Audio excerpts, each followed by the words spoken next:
It's all a lot of simple tricks and nonsense. Hello, everybody, and welcome back to the show that always starts on time on Take Three: Simple Tricks and Nonsense.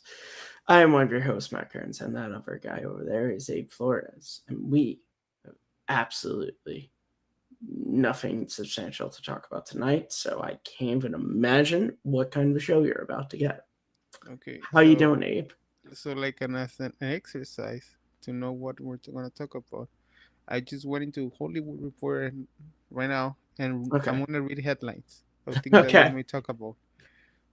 F1 sure. movie, the movie, what the critics are saying. Nah, I don't really care about that. Yeah, because you know what you look.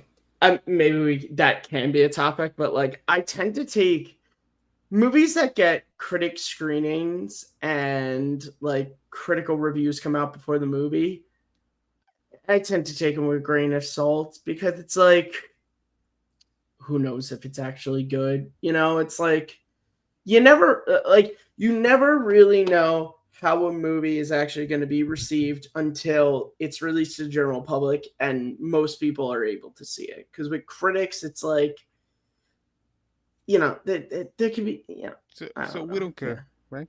Yeah, we don't give a shit. And that's why we lost 2 viewers. They heard Hollywood Reporter and F1, and we were like, we don't give a fuck. And they were like, well, fuck you too. Scarlett Johansson, Jonathan Bailey, and Jurassic World Rivers cast stunned London at world premiere.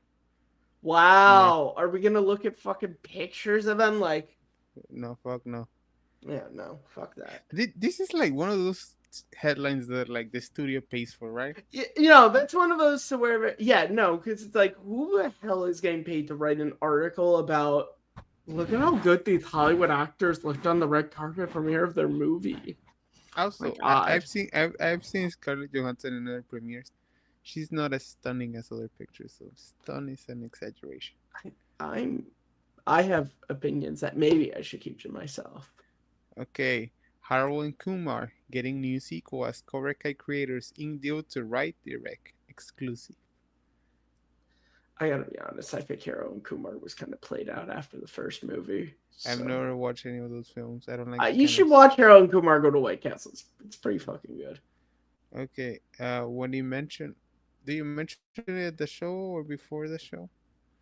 Film Academy taps Tom Cruise, Debbie Allen, and Wynn Thomas for honorary Oscars. Dolly Parton for the Herschel Award. Yep. Tom Cruise is getting an honorary Oscar, which is kind of bullshit because there are many times when he could have gotten the real one, but they chose to go with somebody else. You know what's funny? There was a time in my life when I was up to date to all the fucking movie news. Yeah. There was no okay, so there was a time when I was as well, and it was when Collider Movie Talk was a thing because I used to watch that show 5 days a week, so I knew like everything that was happening. Now I'm just like, sometimes if it comes across my Twitter feed, I'll know, but like I don't give a shit enough to like be subscribed to like the Hollywood Reporter or something like or Variety. Like I don't go and check these websites. Like it's just I don't like obviously like now I guess like John Campia if he covers something that's how I know it, but like that's kind of it. Like I don't seek out this shit. It just kind of Did appears in you my buy your feed. did you buy your tickets for Superman? Yes, bought them the second I saw they were available. Are you excited about it? Yes, I am. I am excited about this movie. Yes. Like genuinely excited, or like are you Yes, curious? I am okay. I am cautiously excited. Um I'm gonna be doing a stream with Mike K and some other people a week from this Saturday, talking all about Superman. But I'll give a little tease here. I am excited, but I'm also cautious because whilst the marketing has done a pretty good job getting me excited, it's also had me a bit worried about the movie, and so I'm hoping that it's good. Although there are some markers to where I'm like, eh. Like the biggest one to me is it's just like it seems like this is a really stuffed movie. Like, there just seems to be a lot in this freaking movie. Like, you look at those trailers, and you go from scenes of like Superman, like Clark on the farm with his parents, to like Lex Luthor in the Fortress of Solitude, to Guy Gardner and Mr. Terrific and Hawkgirl and a fucking kaiju, and you're just like, and this all happens in the same exact film. Okay. Yeah. You know what I'm saying? I think my biggest fear of this movie is that this is not a Superman movie. This is a DC movie reboot movie. You know, like like that's my biggest fear, is that like this is going, all right, we're starting our universe, and we're starting with Superman. Here's our universe, and here, and I'm just like, no, it needs to be a Superman movie. It needs to be a Superman movie, because Superman is famous for, if his movies don't do well, Warner Brothers just goes, he can be in some team up movies, but we're not going to do anything more with him solo. Like that's basically what they do. You know, Batman can have horrible fucking Batman can have like 17 different, like the Matt Reeves thing is still kind of happening. And look, eventually they're going to introduce, I honestly genuinely would not be surprised to have references to Batman in this movie, and maybe a tease to who the DCU's Batman is. Meanwhile, the Reeves stuff is still happening. Like, that's fucking crazy to me. When you look at Man of Steel never got a sequel, because BVS wasn't a sequel to Man of Steel. It was literally, BVS was like, it was literally like a DCU like Jumpstarter kit. Like, it was kind of a sequel to Man of Steel, but if you're going theatrical, Batman was way more of the lead character than Superman was. You know, yeah. So I am excited, but I'm cautious. But I'm excited. I am looking forward to it. It looks like a good time. The cast looks pretty good. So, you know. Okay. What about you? Are you excited? Did you buy your tickets? No. No? No. No? Why not? Because they're usually available that day. Okay. Are you gonna get the Superman Actually, popcorn bucket? Which of course I am. Which one though? Because I've seen like 15 different ones. Well, based on I get mine in Mexico, but the ones they usually sell are the ones that they sell at AMC. So the ones that like newspaper. It looks so the news, the news stand. So okay, cool. And the cup. Cool. Yeah, I collect cups. The problem is I'm probably not gonna get a chance to own the cup because I'm on vacation from the 4th to the 11th. So that's why I have to see the movie on the 4th to the 12th. We come home on the 12th. So I have to see the movie on the 13th. What are you going? Going to Jamaica, man. Jamaica? Yeah. So you're gonna smoke weed? No. What the fuck? No. Then why are you going to Jamaica? I don't know, man. I didn't pick the vacation. I wanted to go to fucking Star Wars land. Who picked the vacation? My family. Who's your family? My parents, my brother, my sisters. Okay, tell them. Are they gonna smoke weed? My brother-in-law might. He's a weed smoker. Then you better smoke with him. Like I can't, man.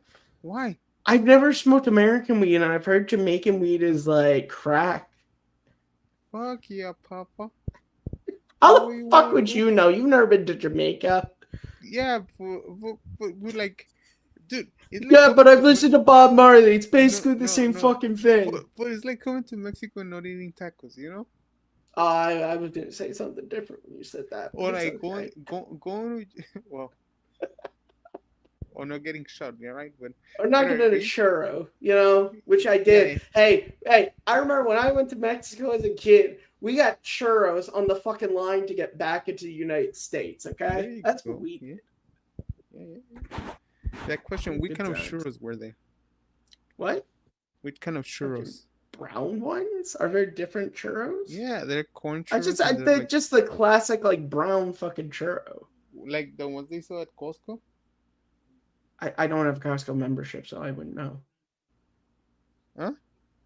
I said I don't have a Costco membership, so I wouldn't So know. were they covered in sugar? Yeah, of course. That's what a Okay, then they churro were is like covered in. no, no, no. It's because we also there's also corn churros, and like those corn churros. Yes. Well, you're the Mexican, so yeah, there's things you know that I don't. You know all about churros and tacos and illegally coming into the U.S. And like And then there's things that I know that you don't know, like, and cartels. hygiene and What the fuck are you talking about? fuck it. Also, once again, I'll point out we have random like 2 viewers that come in and then leave. Like we were talking about Superman, they were here, and then we started talking about Mexican churros. They left. But yeah. So regardless, the point of fact is that I'm probably not going to be able to get the Superman cup because psychopaths have to go and buy these things all up like day one when they go on You sale. can buy it online sometimes. Yeah, but then you're not you're paying a scalper's price. And also, I don't care enough about it. No. I mean like literally from the store. Oh, from the I've theater. never looked into that.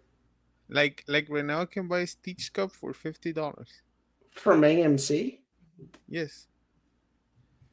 I'll look into that. Because I know.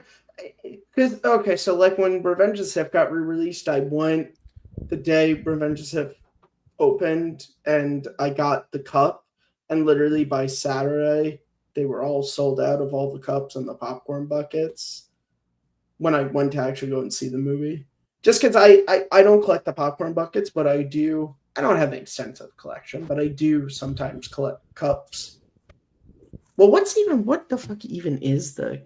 Because it's one of those things where I've seen so many different like theater exclusives that I don't know which one is for AMC. We should have just a show focus on popcorn buckets. I mean, you have a ton of them. Well, speaking of, I got a question for you, Mr. Fucking Popcorn Man. Oh, that's a nice nickname. Yeah. Okay. Let's see. Okay, Superman. Okay, which one is? No, that's not AMC. God damn it! I'm just looking for the AMC. Oh, here we go. Oh. I guess it's pretty cool, actually, that cup. Yeah. Damn. I'm probably going to have to try and buy that. What was I going to say? I can't remember now. A question? Oh, yeah. What the fuck question? We're talking about popcorn buckets. Did you say if you were excited for Superman or not? No, I'm indifferent.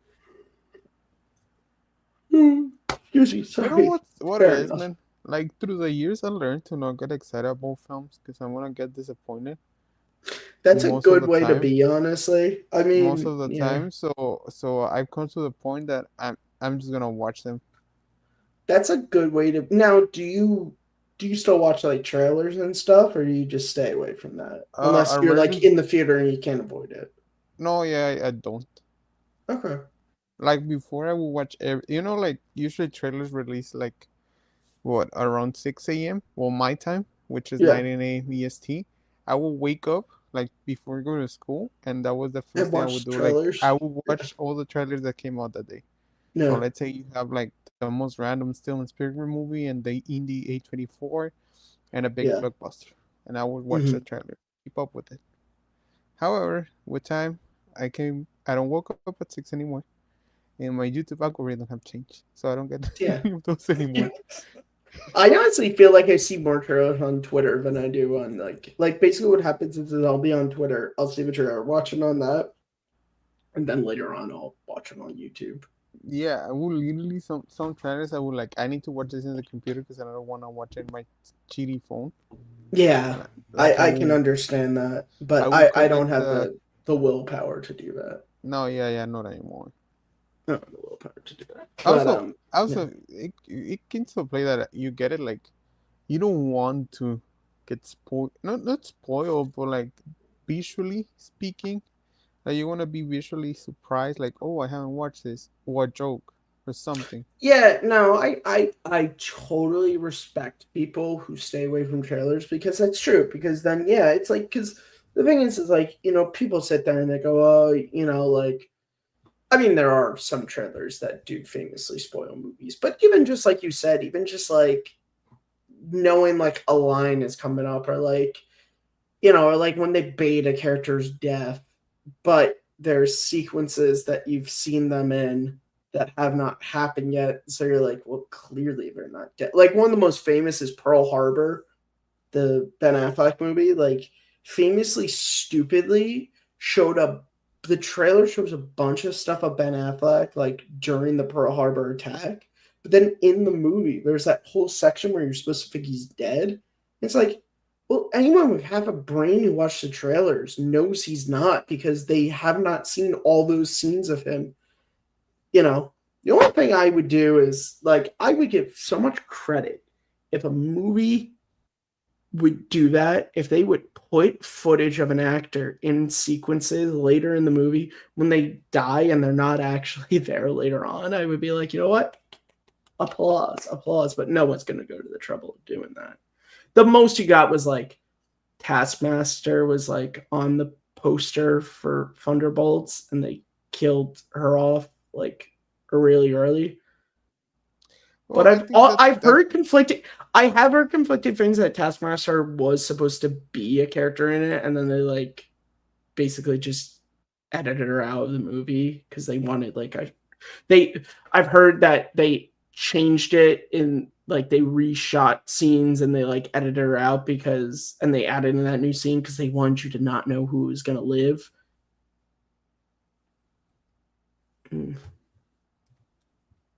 Oh, I'm cutting out for you. Oh, it could be my mic. Am I good? Can you hear me? Oh. It's probably more your internet. I'm going to say this and not be mean. I connected to Ethernet, so it's like 100% can't be me. Unless it's my mic, but... Hello? So, yeah. Hi. Can you hear me? Okay, yeah. So, yeah, basically okay, I was We're back. Okay. We're back. Okay. What was the last thing you heard me say, Foley? You hate certain country in the Middle East. Jesus Christ. But yeah, so I give you credit. So we can't really super talk about Superman because you haven't watched trailers, which again I respect you for. No, I've watched clips. I watched clips of it. Yeah. Did you like? Yeah. Yeah. It does look. I will say this: the last trailer they released, people have pointed out the gunisms do feel like they are in this movie, which is funny because they weren't in the previous ones, and that does make me a little nervous. No, because but there's but a scene. I've seen. I don't want to say it because I don't want to ruin it for you. No. Like I've seen the trailers. Okay, so there's that moment in the last trailer they released where like Mr. Terrific, I think, is the one who like sets up the Superman like, what are you lying down or something? He's like, just give me a minute, I'll be up. And like people point out there like it feels more like a Peter Quill line than a Superman. I'm like, it does kind of. That's like, something that I was gonna brought up. Like, I'm afraid he's gonna do and I'll be honest here. I've been afraid of Gunn as the writer director of this since it was announced. And look, I love James Gunn.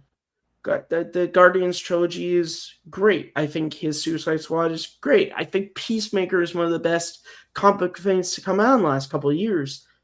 But I think it's one of those interesting things where it's like just because you're good at doing this in a genre doesn't mean you're good at doing the entire like James Gunn, when you look at his comic book movies and projects, he's really good at doing like outcast and weirdos really well, like the Guardians or Suicide Squad or Peacemaker, like, and they're funny and they're like he's really good at that. But like, yeah, Superman's an outsider, yes, but like he's not. And look, we're gonna say this, and if we had any sort of clout, we'd be getting people telling us about times Superman. Yes, like Superman is like classically quippy, not like James Gunn quippy, and it's just I like him. I hope he does well, but like I honestly was hoping when they announced they were going to be doing a Superman movie, I wanted Joseph. I'm probably going to screw up his name, but Joseph. Finsky. Yeah, who did Top Gun Maverick, and he's the one doing F1, right? Yes. Because if you watch Top Gun Maverick, he has such a good sense of like classic blockbuster filmmaking. And that's what I really felt like that's what Superman needed was just like a, like, and Top Gun Maverick is fun and there's some, there's some humor to it, but it can be serious when it needs to be. And it just has that really good, like, this is what a blockbuster can be. And not that I don't know. And now after seeing that clip and hearing people talk about it, I'm like, is there going to be more Gunnisms in this than I want? Like, Something I don't liked, and it's because I went to Twitter and I started just watching little clips. Do you think James Gunn is a director that pulls the audience? Like does he have to be the face of the thing?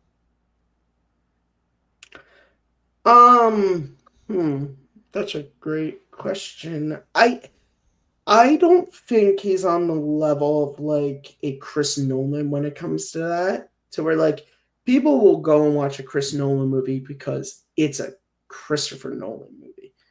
I don't think Gunn's at that level. I think he's one of those guys where it's like people like his stuff, and if you know he's doing a project and you like his stuff, you'll be excited that he's a part of it. But like, I don't think he's one of those guys to where like everybody will just watch it because it's a James Gunn project. Like, I feel like you still have that, like.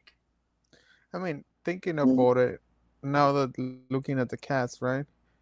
He has zero star power, like zero. Like, there's no. Well, you can say Nicholas Hoult, but like nobody that's Nicholas proven. Hoult really like, no. Which, by the way, is okay. If the movie is good enough and everybody is casted well enough and they do the roles, then it's fine. But yeah, there is no person like obviously in like the geek sphere, Nathan Fillion is a big dude, but he's just a Gunn regular. He pops up and let's be honest, it's not like they see Nathan Fillion and it's like, oh, who's that guy? Oh, I at least interested in that guy. You know what I mean? Yeah. Like, I think the biggest person aside from Holt who's in this is Rachel Brosnan because of Marvelous Miss Maisel. Yeah, but because that was a big show. But like, it's not like did she win an Emmy for it? I'm trying to think. I have no idea. But it's not like she's like it's not like she's like Anne Hathaway or something. Like, because it's funny if you go back to the original Superman, Richard Donner talked about the casting of Gene Hackman, Marlon Brando, and then casting Chris Reeve, who was like basically an unknown. And he said, like, if you surround your main actor, who's maybe an unknown, with enough like established people, because he had like Jackie Cooper and some other people in that movie, like surrounded with enough known people, no one's gonna care that your main character is a nobody. And yet, like, Gunn hasn't really done that because David Cornsweet, like, he's not really anybody.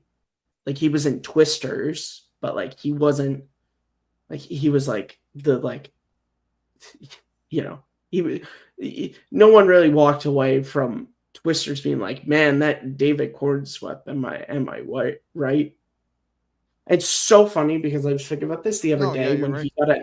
I was thinking about this the other day when he got announced, and like the amount, oh my god, the amount of people on Twitter. I remember like, oh yeah, I remember seeing this indie movie he did. I don't remember what it is, and they're like, oh man, yeah, I thought he was a perfect Clark Kent. And I'm like, I'm so sick of this. I'm so sick of when fucking Twitter needs to feel like they're smarter than everybody. When it's like, oh yeah, I saw this one movie was in it, and from that I knew he could be Superman. It's like, oh really? Because when you were doing your whole fucking fan casting, it's not a soul said David Cordswept. Just fucking say, oh yeah, I've seen him in movies. I like him. Don't have to be like, oh yeah, when I saw that movie, I knew he could be Superman. Like shut the fuck up. At least with Rachel Brosnan, I was able to say because I've seen Marvelous Miss Maisel that I'm like, oh, she can definitely carry the humor of like a Margot Kidder-ish Lois Lane if that's what they're going for. But I never sat there and was like, oh yeah, I knew she was going to be Lois Lane because I saw Marvelous Miss Maisel. It's like, because you fucking didn't. And look, it's going to happen when they cast the Batman or the next James Bond. You're going to have these. If it's a named fucking actor, even if they were in some fucking A24 movie and they were like a fifth build person, you'll have these people going, yeah, when I saw that movie, I knew they were going to be James Bond. Even though no one has said it. It's just, oh God, it's so fucking annoying. It's so fucking tiresome. Twitter is just tiresome. Film Twitter is just fucking tiresome. And I'm not looking forward to the release. I'm generally not looking forward to this summer or July, I guess, because you got fucking Jurassic World Rebirth, which we're gonna have to hear about how this movie is either a crappy retread or it's pointless or it's blows every other Jurassic Park out of the water. It's the best one since the original. It completely outdoes what Colin Trevorrow did with all his movies. What's Fucking Fantastic Four. It's gonna be either the best or the worst of the fucking MCU or this shit. And I'm not. I don't. in terms of excitement? Like, I'm I least guess excited for Superman is Jurassic number. World. That's Okay. number 3 for me. The marketing has done nothing for me. It Okay. just Other feels question. like here we go Like again. And not in a good way. the movie we have, the movies that we have in July. Which one you think it's gonna be better? And then second and the worst. Okay, Do you hear me? so yeah, I heard you broke up a little. Are you asking me which I think is going to be the most well received? Like going 1, 2, 3? Yeah. Well, better. Okay. Okay. So okay, but that's different. You don't mean who's going to make more money. Because I think Jurassic World is probably going to make more money. No. But okay, so the one I think is going I to think be, Jurassic World, Fantastic Four, and Superman. I think Fantastic Four is probably going to be number 1, and then Jurassic World, and then Superman. If I was a betting person, I'll say Fantastic Four just because, like, You don't. if it does what I think it's going to do for You the don't. MCU, it's going to be a bit of like a kick in the butt. And I think the fact that it seemed like the movie itself is very disconnected from the rest of the MCU, and it's kind of going to be like a Captain America: The First Avenger kind of movie, to where it's very just set in its own world. I think that's going to give people who, let's be honest, are a little tiresome of the multiverse shit and everything. It's just like its own standard fucking movie. Then Jurassic World, I think, will be received better than Superman just because it's a Jurassic World movie and fucking people like dinosaurs. And I also just think Superman just has so much, not going against it, but I think there's just so much resting on its shoulders that I think people are just going to be way more critical of it than the other two. Because I think you have already the Snyder cultists who hate this because it's not Henry Cavill, it's not Zack Snyder. I think you have the people who just are burnt out on the DCEU, and so they're going to be extra critical if it's not very good. And then, as we talked about, I think you have the gun factor. I think you're going to have people who are going to be critical if it is a very James Gunn movie. They're going to be critical of, like, that's not what Superman should be.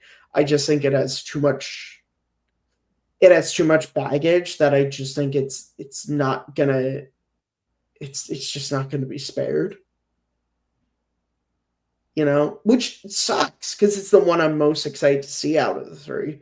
But I just think all those factors, I think it's just you're just going to have people be so much more critical of it. Like, and I'm talking both fans and critics because I can already see, and just because I really don't like him anymore, I can already just see the pretentious fucking tweets John Roca's going to write about the fucking movie. Whether he likes or he doesn't, I just have a feeling he's going to have some really pretentious fucking view on this movie, I guess so. I don't know, man. I don't pay attention to people. I just say, just because I still follow him on Twitter, even though I don't really watch. I mean, he's still all the time. It's like tweet. I'm just like, Jesus, man. Like, and now someone's gonna clip this and send it to him. Okay, Love you, John. But you unfollowed me on Twitter anyway. I honestly, man, think that out of the three, like either Jurassic World is gonna be amazing, or Jurassic World Rebirth, is it? Or Jurassic Park Rebirth, Jurassic whatever World it's Rebirth. called. Or it's gonna absolutely suck. Yeah, it's like I don't it's a very I don't think like, that film has a midpoint. no, there's no it's either gonna be really good or really bad.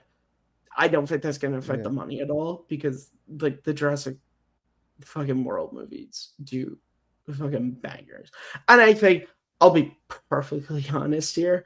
I do think that comes down to just like obviously it does well domestically, but I think that really is the foreign market. And I think it's that thing of just like foreign audiences don't really give a shit about story. It's like fucking dinosaurs and people running. Like it's just that shit of just like you don't really need to be paying attention to the story to enjoy the visuals kind of filmmaking, and that's why it does so well.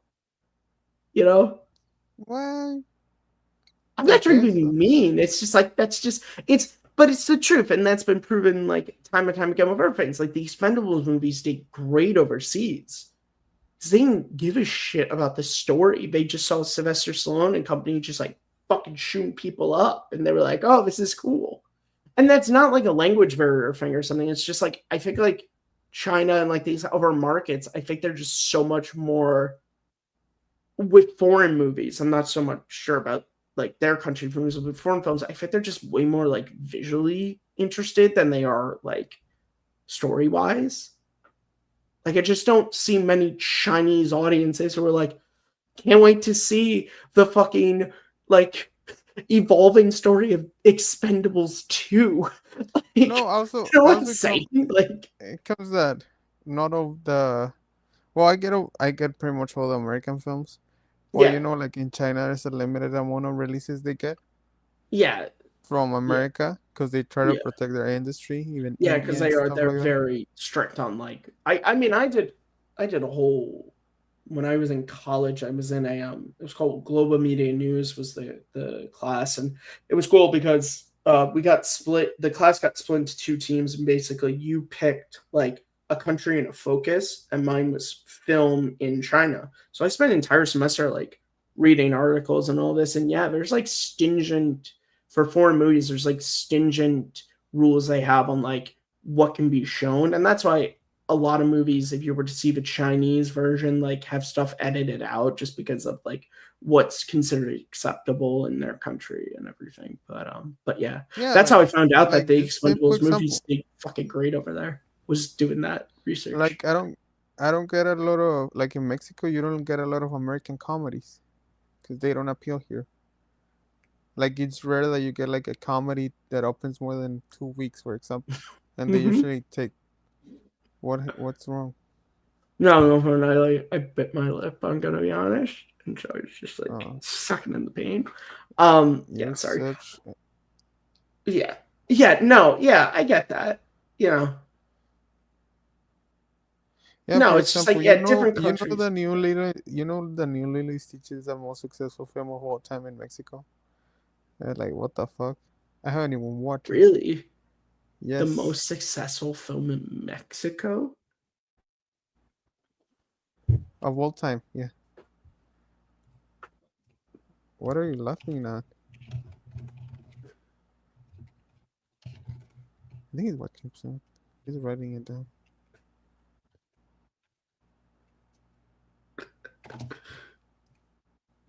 I want to know what's happening. I mean, oh, I don't know. Maybe. Possibly. I'm not gonna say that one on air. To answer your question, we don't really care about that. Like actual Mexicans, we don't really Yeah, care about that. yeah, Like that's people fine. that live in Mexico. I just had the fucking joke. But yeah, so Like, I do like, agree with you that I like when think you do have when you don't have access to good quality health, man, health services, you're not worried about what the fuck the brown person in your home is thinking of. It's true. but I do agree. Think no, no, no. Well, I don't want to get Go on. political. We don't have to. Sure. What the fuck are we? So Jurassic World. Yeah, I do agree that I think it. There's no middle ground. Like I feel like Fantastic Four. There can. I mean, fuck it. No, there's no middle ground for fucking anything anymore. Let's be honest here. There is none. You There's can't no just think what? a movie is okay.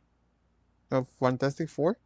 No, all movies. Like, there's no Ah, middle ground for movies anymore. You can't just think a movie is okay. You have to ever think it's the greatest thing ever. Everything's in superlatives. It's either, Fantastic Four is going to be the best MCU movie since Endgame, or it's going to be shit. Superman's going to be the best DC film since The Dark Knight, or it's going to be shit. Like, Jurassic World Rebirth is either going to be the best movie since the original, or it's going to be shit. There's no just like, it was good. I mean, I agree with you in terms of like the film Twitter, but we ain't film Twitter, man. We're thinking person, so I don't know. No, yeah, it's Again, the marketing for me is just done nothing. I'm Well, just the thing, like, dude, Jurassic World. You okay, remember where the first one came out, right? yeah, yeah, Like, 10 years ago, no, 10 years yeah, ago last week, no, Jurassic yeah, World came out. but I don't remember Dude, seeing I any saw it hype. on my last day of high school. It was my Yeah, yeah, birthday. I didn't saw any hype about that film, or it was just like a Oh, new I was Jurassic. fucking hyped for that movie. No, yeah, The but it was a trailers and new shit. Jurassic World movie. That's it, right? And it ended up making like 200. Well, it Yeah, it broke made the a record at the time ton of money, and a lot of of the. people. I think that you do actually. You bring up a great point, which is like I think as a Jurassic Park fan, I had a lot of hype for it, but like yeah, I think generally there wasn't like yeah, there were Super Bowl commercials and stuff, but like yeah, I think you're right. I mean, that's why like people joke they're like, well, that's why like Dairy Queen had like the fast food promotion because like Universal was like, and we don't know what's gonna happen. Like you can always tell if a big movie doesn't have like a promotion with like McDonald's or Burger King, like, and they really want to push it to kids. Like that means that they're hedging their bets. Hence why Superman's at Dairy Queen as well, because it's like they're hedging their bets. But yeah, and then it came out and it was like huge, and people really liked it, and it made a shit ton of money.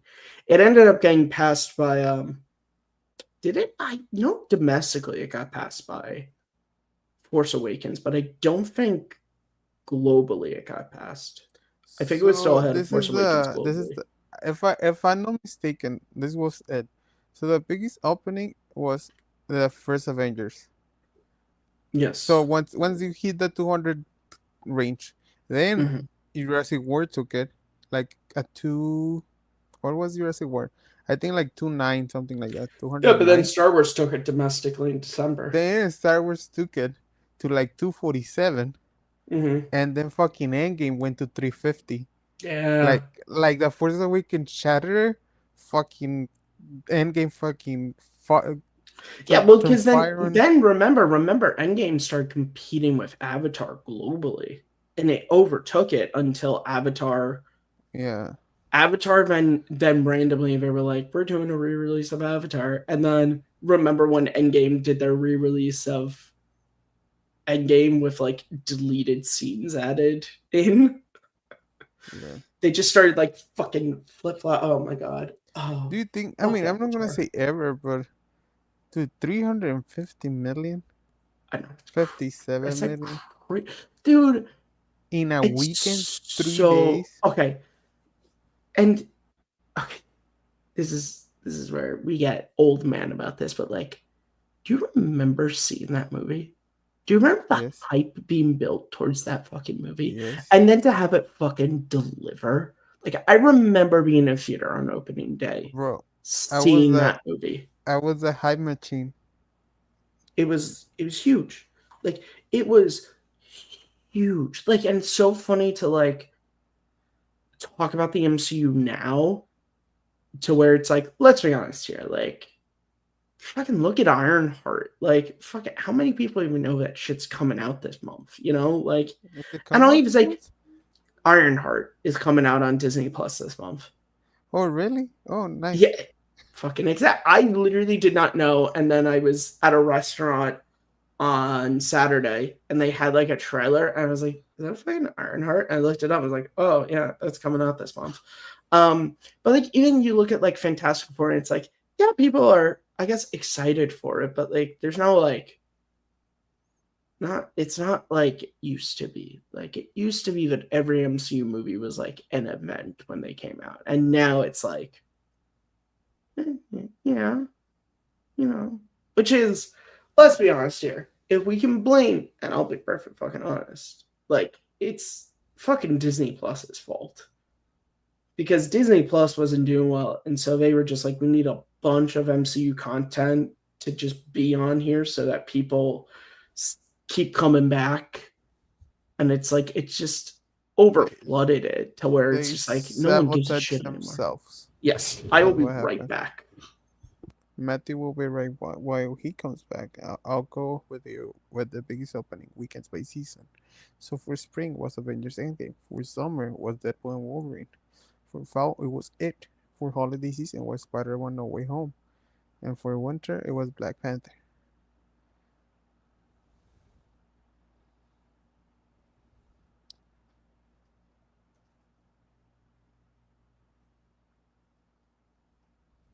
Wow.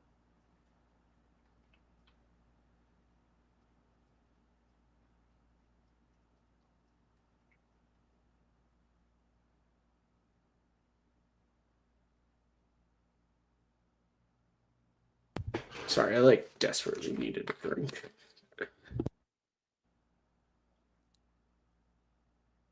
Dude, I had no idea.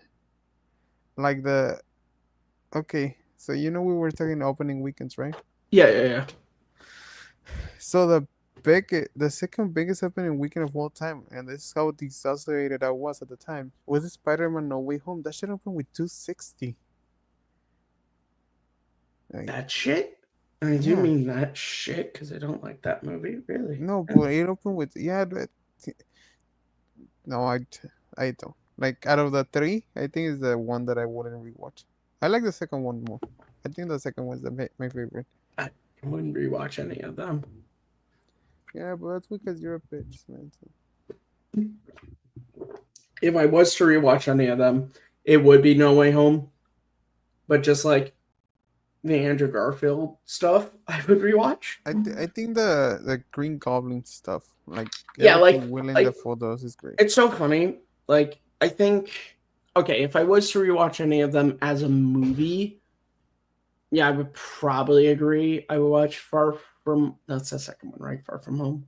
Yes. I probably watch that because like No Way Home is like that's a great like movie to exist on YouTube in like clips.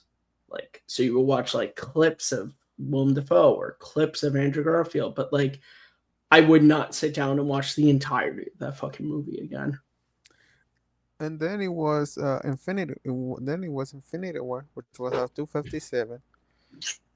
That was a good The one. f- the Force Dude, that's Awakens. another one where it's like, fuck me, I remember seeing that opening day.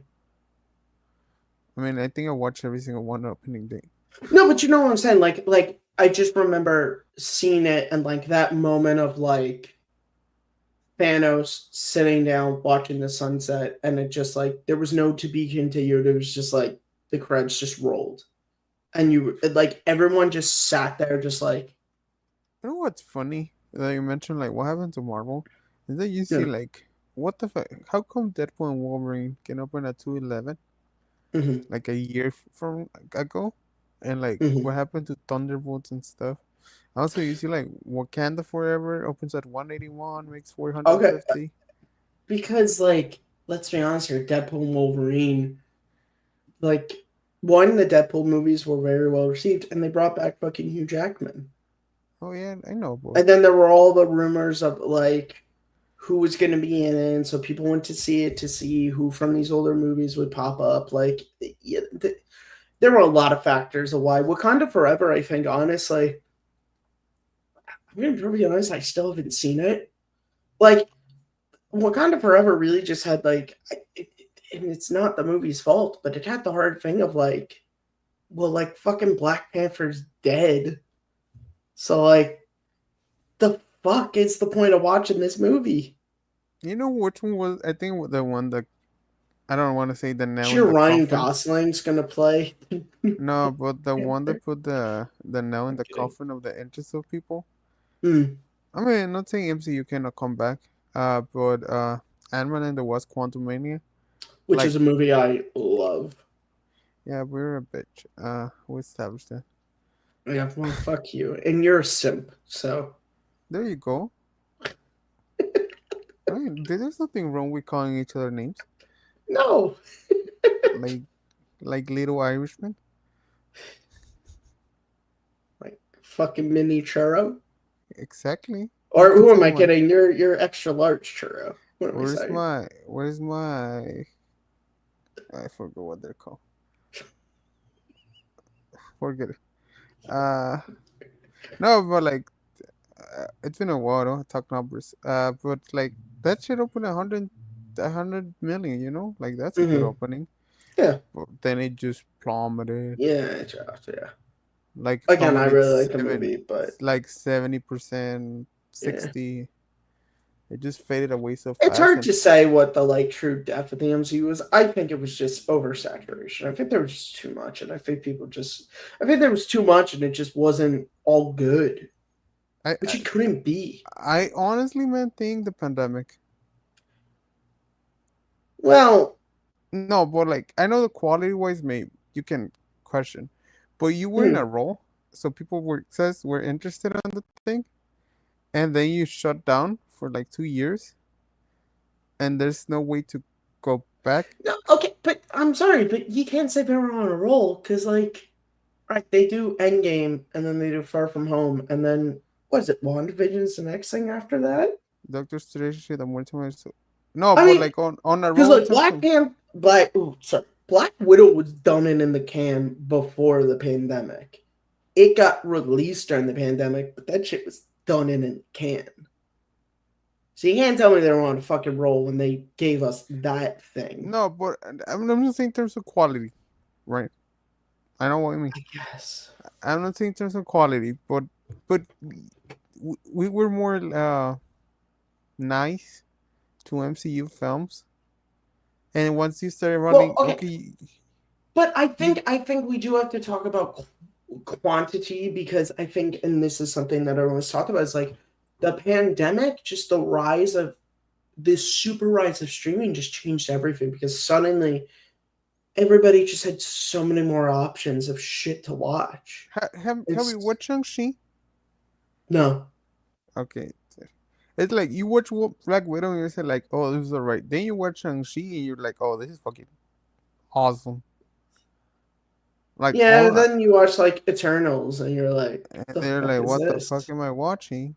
But that's what I'm saying, and then it's like, and then you get into like the Disney Plus shit, and it's like you watch Falcon and the Winter Soldier, you're like, oh, that's pretty good, and then you watch Hawkeye. If you're me, you're like, oh, that was cool. Then you watch Secret Invasion, you're like, what the fuck was What the fuck that? am I watching?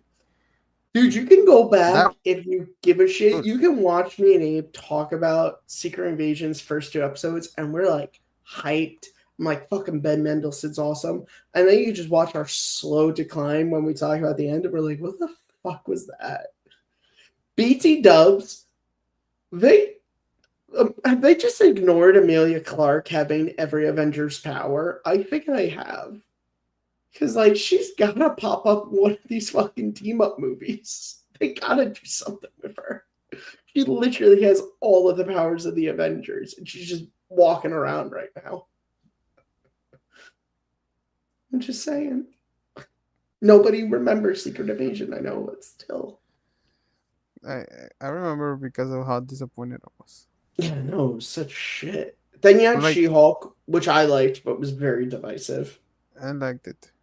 Then you had Uh, Moon Knight, which like I didn't even watch, but I heard you know Moon what the Knight. I heard was problem? even one of those things that like even the people who liked it just thought it was okay. Like nobody No, but loved but you Moon know Knight. what those shows, man, and I don't know if it's the hype or anything. Like Moon Knight, even Daredevil, like the new one, which I haven't Dude, I finished haven't watching. watched it. I'll be honest. No, but like Miss Marvel, right? Yeah, Like they have really good first and second episodes. Like yeah. like you can see they thought about them. Like okay, we're gonna set up this, and then they turn into what the fuck are you doing? Where's the And you quality of the know, first okay, two here's episodes? why. Here's why they had such good first two episodes. Because they knew on Disney Plus that they're releasing the first two episodes on the same day. And so they want you to get they want your fucking clicks. They want your tweets and your shit to go, oh my god, these first two episodes are amazing. The MC was back. This is so awesome. So that everybody signs up for the fucking show.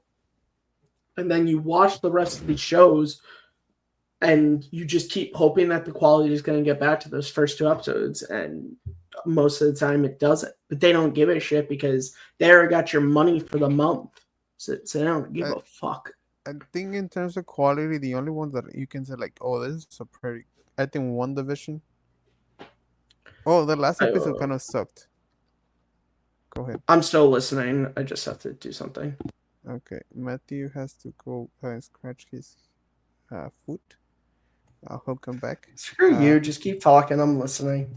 okay, he's gonna cry. Matt, you don't have to cry. Everything's gonna be right, man. I'm sorry if I say something bad. La la la la la la la la la la la. Okay, so what I was trying to I say. like how except for you to keep talking and instead you just like fucked on me. All Oh right, man, whatever, if just if I continue. could talk, if I could talk about myself in front of the mic, I would do the show without you, right? You are talking about WandaVision was good, or was like the best Okay, Disney Plus thing. yeah. Then I you don't you agree can with, wonder. but And then I think Lucky was pretty good.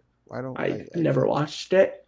no, but Lucky was actually pretty good. Like it was a really good Okay, show. but here's my question though. With maybe not Loki, but have you rewatched WandaVision? Yes, I not Okay. all the episodes, but I No, went back and rewatched and I say episodes. this just because, and this is not the fault of the show, but like that was a show that was really designed for like first time watching. Like having Quicksilver from the X-Men movies pop up at the end of episode 3 and you're like, whoa, wait, what the fuck?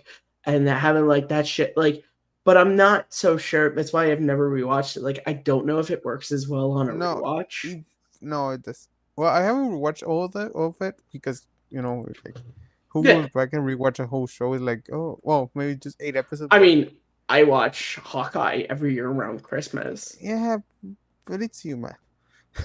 Yeah. Fuck you, but go on. No, but like me particularly, like I don't do that, like I'll Yeah, go yeah, like yeah, yeah. like I want to watch the some episode from The Office, and I'll just I want to watch this episode, or Yeah, like yeah, even yeah, from yeah. SpongeBob. So one division sometimes out. I want to watch the first episode, I really like the first episode, or I want to watch the episode where Agatha took her through her past. That episode, Mhm. I think that's the best Yeah, freaking yeah, episode of the MCU, and that's that. So just going back to certain episodes. yeah, but and again, I guess that does kind of go back to like a lot more of the MCU stuff, which is like, is it designed to be rewatched, or is it kind of just there to be like watched and like kind of like Falcon and the Winter Soldier? I liked, but like I've had no interest in ever rewatching that show. Oh yeah, there's no Like, moment that you think about that show that you're like, yeah, oh, this. there's nothing that I think about where I'm like need to rewatch that. You Well, know.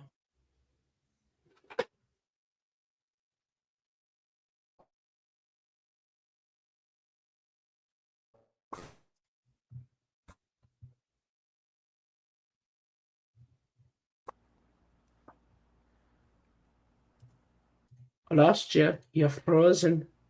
Oh no, I think you're back. I see your What eyes was the doing last thing this. you heard? Um, What was the last thing you heard? fuck, we were talking about Falcon and Winter Soldier, and then you were about to say something. Oh no, Oh, we were like talking that about like show. That moments show. to rewatch. There's like enough moments to rewatch or remember. Yeah, yeah. I mean, you don't want to go rewatch the moment when Joe Walker kills a person, but that's the best Yeah, part of yeah, the yeah. show. No, it's so funny because when you said it, I'm like, oh well, I do remember that moment, but I'm not gonna be like, man, it's a Saturday night. Let me just rewatch that moment when fucking John Walker just murders someone with fucking Captain America's shield. Yeah, I don't want to do that. You're not a psycho. Yeah, you know what I'm saying? Um, Like, dude, oh my god, do you remember John Flickinger, Flick Pick, got in so much like shit after that? You probably don't. And I only remember this because I'm a fucking psycho. But he wrote this tweet where he was like, now it ended up him being a parody, but he wrote this whole tweet about how much he loved that moment and how like it showed how like willing this Captain America was to do what needed to be done. And people were like, dude, what the fuck is wrong with you? And he was like, no, this is right. Like, look up the tweets. It's fucking I, crazy. I remember that. Do you? Okay, question. Question. Possible How do you answer. interpret that moment? What, of him fucking killing the Yeah, person? yeah. Okay, I interpret it as partially one, it's what he says to the like military council, which is like, well, I'm doing the job that you told me to do. But two, I also think it goes back to that whole thing Dr. Erskine told Steve about the serum, where he's like, you know, good becomes great, bad becomes worse. Like, I've always said, like, John Walker is basically like he is the representation of like what would have happened in World War II had Tommy Lee Jones's Colonel Phillips had his pick become actually Captain America and not Steve Rogers. Like, because I don't remember who I was talking to, but like John Walker, like it might have even been on the show we were talking about this, but like John Walker was like he was definitely like, I mean, I think he even talks about it, yeah, in the show that he was like a football player and like I have a feeling John Walker probably bullied people, probably thought he was cooler than everybody, and like even like he joins the military and like he wins all these awards and like he's very about like, you know, look at me, look at how good of a soldier I am. Like, and so that's why like his ego was just like huge. And so the serum just like increased that ego and convinced him that like you're the fucking protector of us. You gotta fucking do what needs to be done. And so that's why he just murdered a person because he like convinced himself that's what needs to be done. And like, yeah, was the person a terrorist who was connected to like the assassinations of people? Yes. Did John Walker still violently murder an unarmed person? Yes. Was that kind of what the government wanted him to do? Sure. He just did it on camera. Had he done that not on camera, I don't think the government really would have cared that much. I think that was the whole thing they were more Uh, upset about was it was captured on camera. I think I think we interpreted different, kind like not Okay. How completely do you different. I see interpret what you it? say. No, but like the thing, I like the thing about the government caring about the camera is like, Mm-hmm. oh sure, you're right. Yeah. Like if you don't know what happened before that, if you're an audience member, you see that image, it's like, what the fuck? Dude, Like it's literally you just see this. the image of like Captain America standing with his shield with it just bloodied. Yeah, so it's a And you're just really like, hard oh image. fuck, Like yeah. Like if you were a civilian in it's the MCU, it would be like, oh, what the fuck? Like yeah, you'd be we like don't want this. it would okay, I'm trying to think of what like an in our world like comparison, but I'm trying to think of like what's a like object that is like kind of like the cap shield. There is nothing. Yeah, there's nothing unfortunate. I guess it would be like if there was a picture of like the like a Captain America type person in our like okay. if there was a picture of a guy who we saw like win the Congressional Medal of Honor for like pulling like a Forrest Gump and like saving a bunch of people in like Iraq, like bashing an unarmed person's head into like the fucking Liberty Bell and like standing next to the bloody Liberty Bell. That's like the most in our world thing I can think of. That's like a comparison to where you're like, Jesus, Yeah, like God, that symbol but meant but I something say, so different. but also I mean, I get Joe Walker's reaction in the moment. I don't think it's like I'm doing what needs to be done. They just killed my friend. Oh yeah, No, no. I don't think he's wrong. But I don't think he's wrong to be like, they murdered my friend. I was exactly what you told me to do, and I was doing exactly what you told me to do. Why am I being scapegoated here? Like it because was a what? valid crash out, as the kids would say. Yeah, because what's it called? The judge of public opinion. Yeah, the court of public opinion. The court of public opinion. Because of that. Yeah, no. That's why I said if that was like not captured on camera, people didn't see it, they wouldn't give a fuck. They'd be like, all right, he was a Yeah, fucking terrorist and you killed him. All right, you're yeah, fine. But like, it, because because it you happened on fucking camera in front of civilians, everyone just went, it's one of those things where it's like a picture is worth 1,000 words. It's like nobody gives a shit about what led up to it. Unfortunately, no one cares that your best friend and your partner was killed by this guy, like, or by this, because I think that was the thing, was it wasn't technically that guy. I think it was the fucking ginger girl who technically did it, but like no one cares. All they see is that Captain America just violently murdered a civilian, like an unarmed person. Because I think like that guy had the super soldier serum. I think that was the thing, but like no one knew that. They just saw him like shoving his shield into like an unarmed person, you know, and like took pictures and videos. And it's just like, yeah, like, and so that's why he was just like scapegoated, where they're just like, we're not backing this guy anymore. And it's like, why though? I'm doing what you tell me to do, you know, which is, look, let's be honest, it's true to our world. There are, and I have never been to war. I have never been a Navy SEAL or any of these things. But let's be honest, there are times when people kill people that maybe they could have taken away in handcuffs, but they chose to kill them. But because it doesn't get captured on camera, it doesn't happen in public, no one knows, and so no one judges them for it. It's just kind of, okay, you decided in the moment that's what needed to be done, and that's what you did. But the second you pull a camera out, and it then, like you said, the court of public opinion comes in, and facts don't really matter because the facts are on camera, you know? I mean, just go to TikTok and just like look up shit about like people in public, and like if there's no like an extended view of something that happened like 5 minutes before the thing we saw, like people just make their snap judgments on the like 10-second clip they see on TikTok. They don't, you know. are you on TikTok, man? I am on TikTok. I don't make them, but I watch TikTok. I see. Yeah. You know, that's like funny. You know, that's a social media I cannot get into. No, I get it. I just No, I'm no, no. I'm I don't think it's wrong.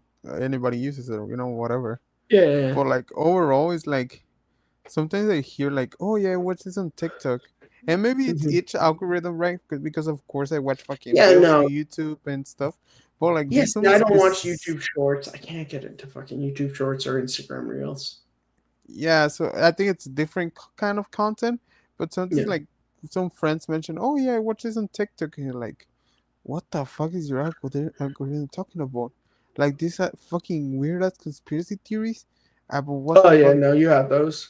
Dude, the craziest thing is Ray William Johnson has like completely reinvented himself on TikTok. It's so, Who? did you ever watch Ray William Johnson equals three? Ray William? Was it? I mean, I don't think I've ever watched it, but Okay, hold was on. I'm gonna pull up because you no, had to have. We're around the same age. You had to no, have watched but it. it was the guy that had the most subscribers ever. No, at one point. Yeah. He was I'm just Okay, yeah, gonna I know who he is. I know who he is. I know who he okay. is. But so like You should look so into like this.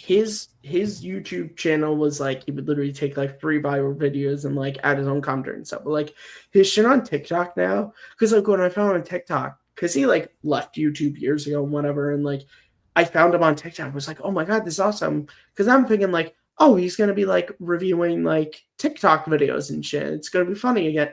Dude, his entire thing is just like yeah, so this guy got murdered by his girlfriend, and here's the story of how it happened. I'm like, Jesus, all right, like, like that's how that happened. Like that's his thing. Like, God, all right, Oh, Jesus. dude. What's your take on conspiracy theories, man? It adds fuel to fires that we don't need. It makes people think they're smarter than they are when they're really not, and everything is just so unfucking provable. But if you have the right background, and I don't mean background in like a PhD, I mean like literally like your fucking background, enough people will think that you are a valid source of information. They'll just go with whatever you say. And then you'll have people making videos that are kind of just regurgitating what this one person said, and so it spreads the misinformation. And it's just, yeah, it's I mean, they've been Yeah, around forever, but yeah, TikTok uh, certainly is one I of don't. those. I don't think I have to. I have to add. I have to add anything to what you said. I agree with you 100%. Yeah, it's It's yeah, just stupid people thinking they're smart. That's what they are. exactly. That's exactly what it's. It's stupid people thinking they're smart. That's And if exactly you what it is. call them out, Oh, I lost you. I lost you. You're back now. What were you saying? I think that you were saying if you call them out. if we call out somebody like that, you're called cheaps. Oh You yeah, know. yeah, yeah, yeah. Oh my god, yeah. If you're just like, yeah, no, this didn't happen. Then it's like, beep. You just don't know what to, Democrat, Republican. You just don't know what you're talking about. Oh, you believe in the system, man. The system's gone to you. Look at this guy. Look at the sheep over here. Just like Jesus. So I don't comment on TikTok videos, man, because people are just fucking crazy. You know, people are just You know what? fucking crazy. Something happened with my friends, man. Cause I'm not gonna say like, oh, but they come in with this fucking weird ass theories of stuff, right? Hmm. And they tell them to me, and then out of curiosity, and I know you're wrong. I don't know why you're wrong, but I'm pretty sure you're wrong. You know, you just like Yeah, I just go back home like after the day, and then I just start looking up what they're talking about, right? yeah, And it's kind of like, oh, your way of what you're saying, and then I go back to them and tell them like, oh, this. You know, like they don't backfire me, like, oh, you're stupid, whatever. But hmm, you can see on their face, like, oh, I was wrong.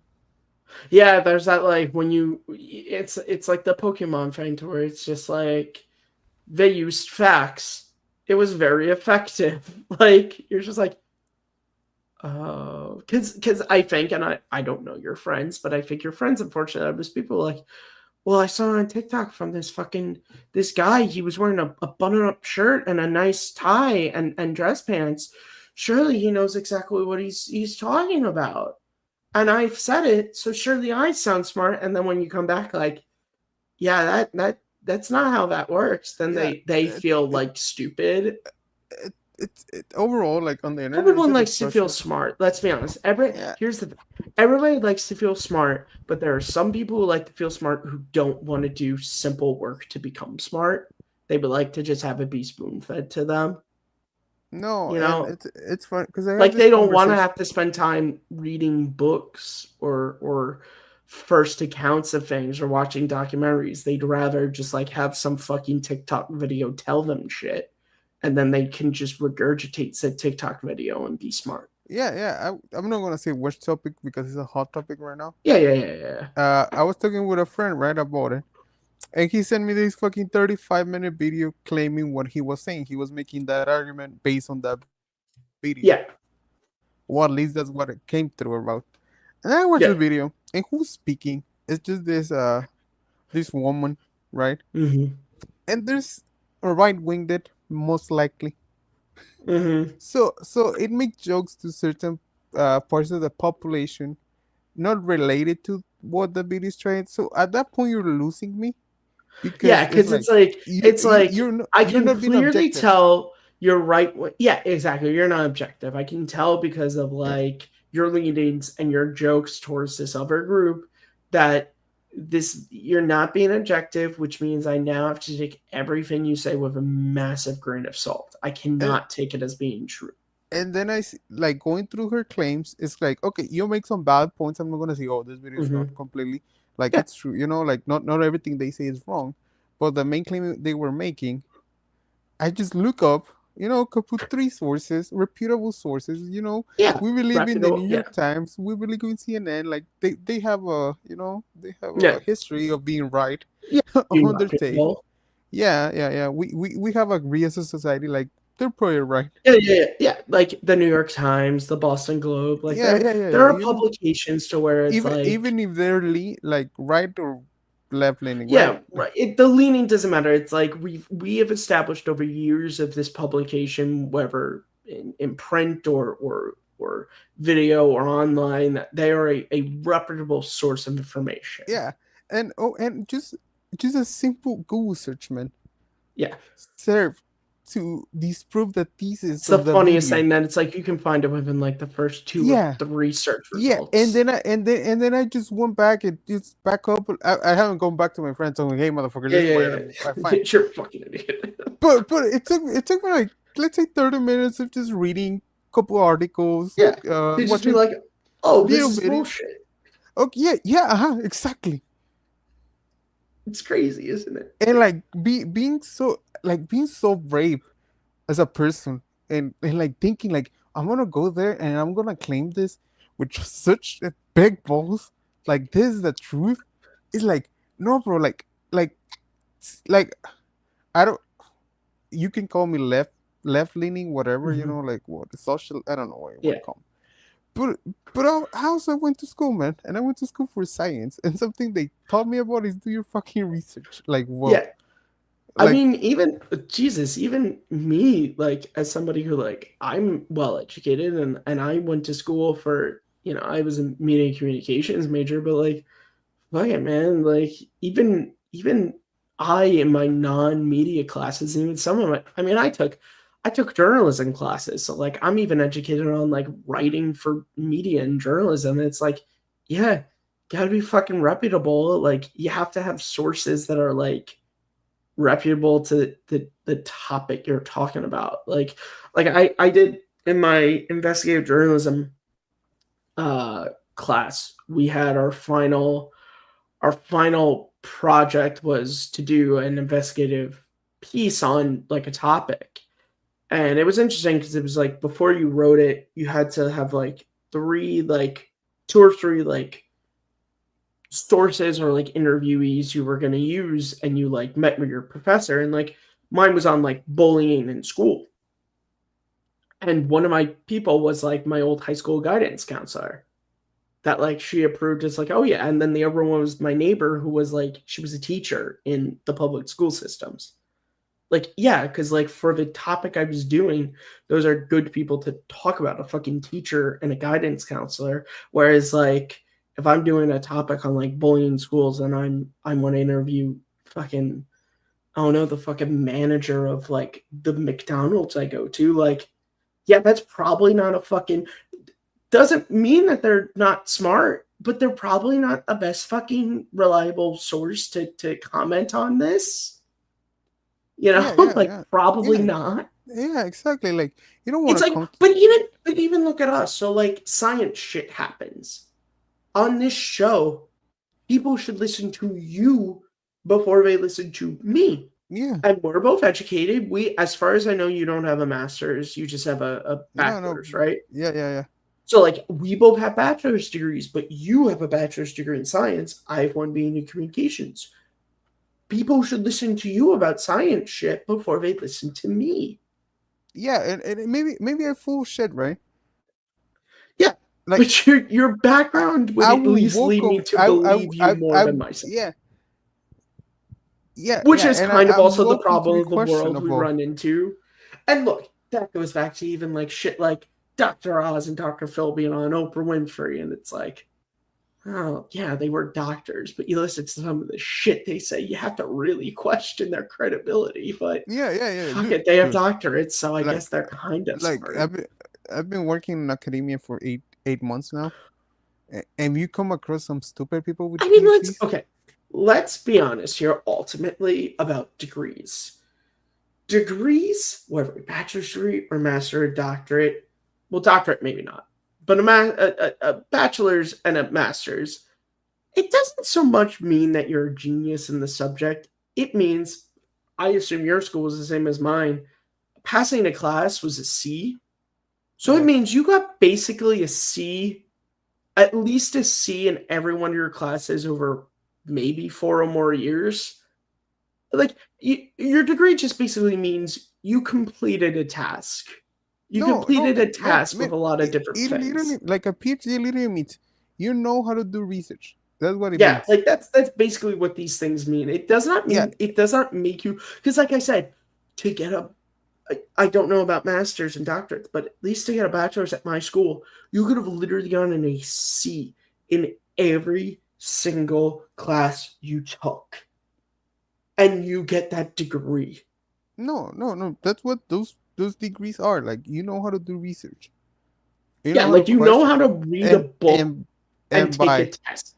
yeah, and by default, you're you become smart, You right? were exposed. You were exposed to Yeah, these topics in this your field, and you critical know how to. thinking, Yeah, your critical critical thinking. Like thinking skills go yeah, further from like from normal, like high school to where like let's be honest, like high school is mainly just like information, taking information, move on.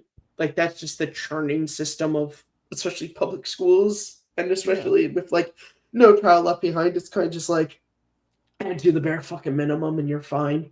College it is a little different to where it's like they raise it ever so up to where it's like you kind of have to do No, and something. you come to realize, man, that no matter how because I work with a lot of professors and I know not a lot, but like couple professors Yeah. that you're like, and then you realize like you're just smart on your topic. You may not like like Yeah, you just don't know. because you have a fucking No, doctorate in you something don't does know how not to mean use it. you're a Like, genius in oh general. my God, you have a PhD, but you never use a hammer in your life. No, man, like I'm being honest. Like that No, happened the other no, day. no, Not a it's hammer, true, but it's like true, it's true. It's like, other yeah, tools. no, it's just like well, it's like, okay, you've seen Breakfast Club, right? Yes. Okay, you know that scene between like Brian and Bender to where like Brian's making fun of shop class, and Bender's like, "What's so fun about shop?" And he's just like, "Have you seen the idiots who take that?" And he's like, "Do you know without like quantum physics there would be no like blah blah blah?" And he's like, "Do you know without lamps there would be no lights?" And it's just like, well, yeah, it's like Brian's not wrong. Like Brian isn't like yeah, Brian's really smart at quantum physics. That's something he's good at, and Bender is good at like building shit. They're both really good at two completely separate things. And in these cases, Bender is not smart at quantum physics, and Brian can't build a fucking elephant lamp. Like it shows that like you can be really good in certain areas, but that doesn't mean it, like you said, you can Yeah. have a fucking PhD in chemistry, but if someone gave you a fucking hammer and nail and said, just go put these two pieces of wood together, you'd be like, which Yeah. fucking end do I hold? Yeah. Like, Yeah. Exact. Yeah. Man, exactly. That's that. Exactly. Like it's like it's because like and it it doesn't mean you're requires an it idiot. require no, like to go to school it requires a lot of sacrifice, man. Like Yes. you're gonna be there, like getting a PhD, you have to be there Oh doing yeah. your research, reading, Yes. which makes you like some of the more like conventional skills, or whatever. Yeah. And it's kind of like it surprises you, like when I see some professors, because this example I'm giving you is kind of true based on something that happened. You're like, Mhm. wow. So I have like 20 years of teaching experience, like in front of me, like 30 years of Yeah. teaching experience between two professors, and I don't know how many hours of studying. And like, fuck, and they can barely figure out how to build this case. You know, Yeah. Well, it's like it's kind of like funny. Like it, I think about yeah, it's like funny. It's not like no, they're well, not valuable, but it's kind of like, oh, what to the use fuck? like from my life, like so like my 10-year reunion is coming up in November. And there's people like I've seen who are like they did way more schooling than me, like they're this and that. And yet like at my reunion, there will be people who are way smarter than me, and yet they don't know how to mow a lawn. And that's something I know how to do. Like they wouldn't know how to work a lawnmower. Like just shit like that, where it's just like it's just like, Yeah, man. I don't know. and it I doesn't. don't know And how to here's do the thing: that. it makes Well, me first, I better don't have a than lawn. them. I just have But you concrete. know what I'm saying? It doesn't make me better than them. But it's just like that interesting thing about like, Yeah, and this is why it's always like so annoying when people try to put themselves above others. Is like, yeah, but there's fields to where the person you're putting yourself above is better than you.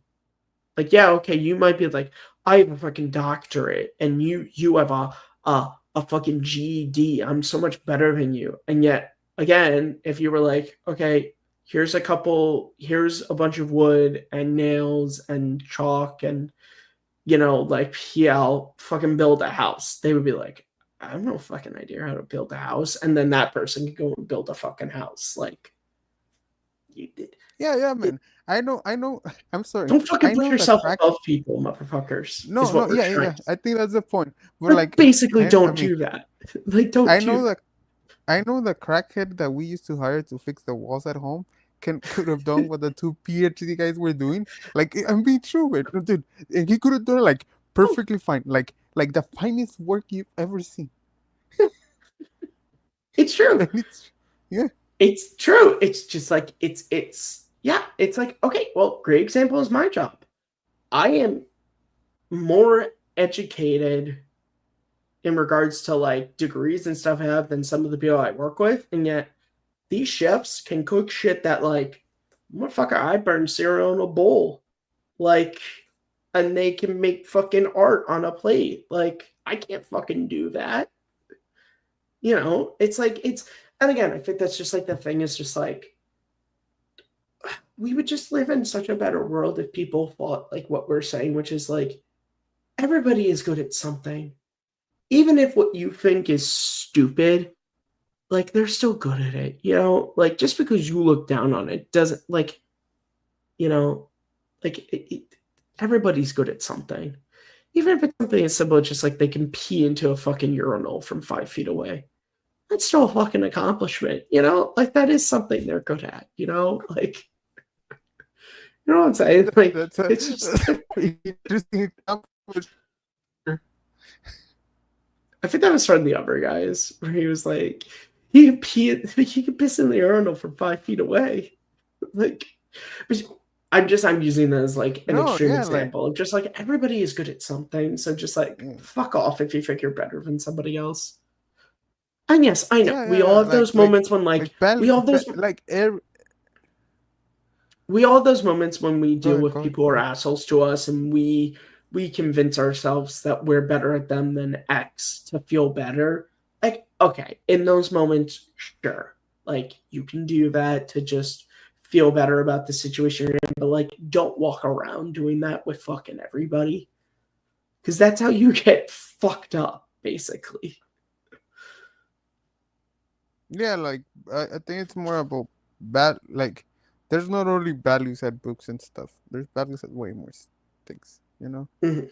like Yeah. sure we value doctors because they save lives, but also value the guy that I don't know serves you a coke at Yeah. Applebee's. Yeah. Like They're that doing guy. something. Yeah. No. Well, no, it's true. It's just like, yeah, like ever, like I Maybe mean, it's like maybe you in, look at if maybe if you were doing a draft in an apocalypse, you say like, oh, maybe I'll pick a doctor, but we're not doing that. So don't be an asshole. yeah, but it's just like yeah, but it's just like value everybody. Everybody has something Yeah. to eat. Everybody has something to offer. I mean, Jesus, look at me, man. I got nothing going in my life. Okay, I don't. But I can kind of be valuable in ways. Like I can make videos for people. I can do voices and maybe make people laugh. Like, can I save someone's life? Fuck no. But like fucking, like, No, just no, be man, nice to everybody, man. but you're right. Like, you don't have anything to offer, maybe. I'm kidding. All I have is this show to offer the world. No, man, but something that you said, like, oh, you know how to do videos and stuff. Like, I bet you can do more things in front of a computer than like 90% of the people in the world, right? Oh yeah, And 100%, dude. and like, no matter how much you explain to your, I don't know, uncle, like, he will never Oh, get it. he would never. Yeah. No, 100%. And it's Like, just funny. think about this. Like, sure, we don't have an audience right now, but you and I can talk in front of a camera without like talking, because there's Oh, people like that when no. they're We can actually oh, do this. hi. Like there are people that if you took two people, put them on camera right now, they'd be like,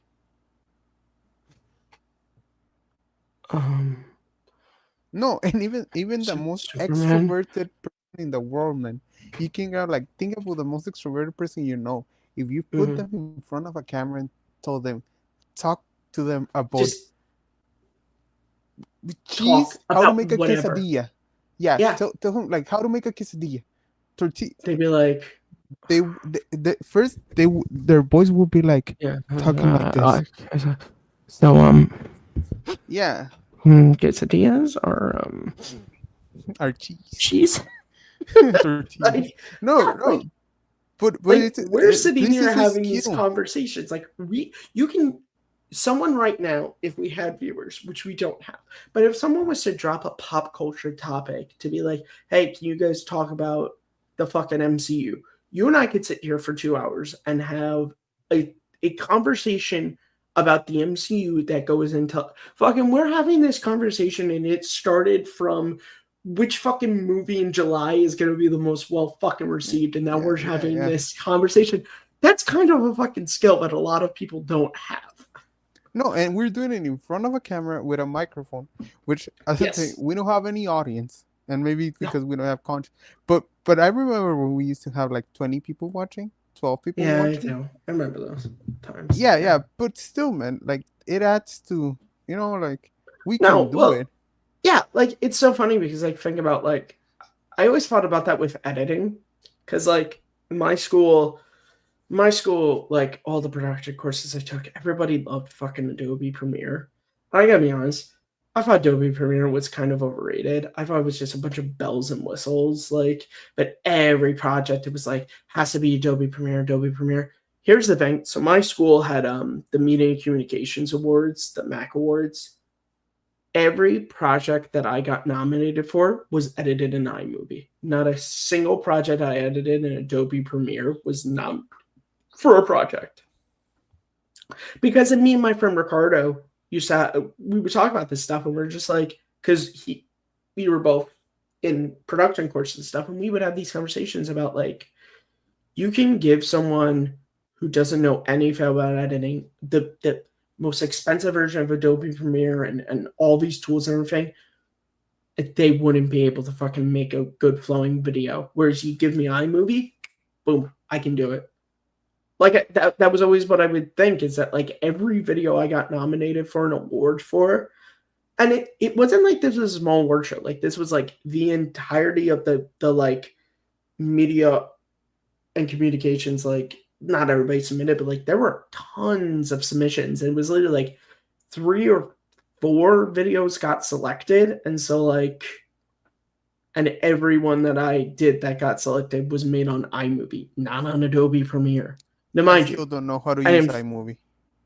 I didn't fucking win any awards, but we're not gonna fucking talk No, about that but bullshit. I, But the I still, fact is, like, it's funny you say, all my because professors are sitting here going Adobe Premiere, Adobe Premiere. I'm like, motherfucker, I fucking all the videos I fucking have big views on YouTube, all fucking made in iMovie. Like, like it's funny to think because like so there was a video I did in my women in media class, which was the first video actually that got nominated for a Mac Award.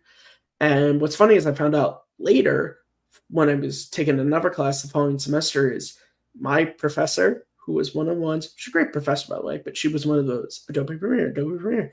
She used my project as like an example to her future classes of like, this is what an A+ project looks like. And it was fucking edited with iMovie. And you're using that video edited with iMovie, not with Adobe Premiere, to show your students what an A+ video project looks like.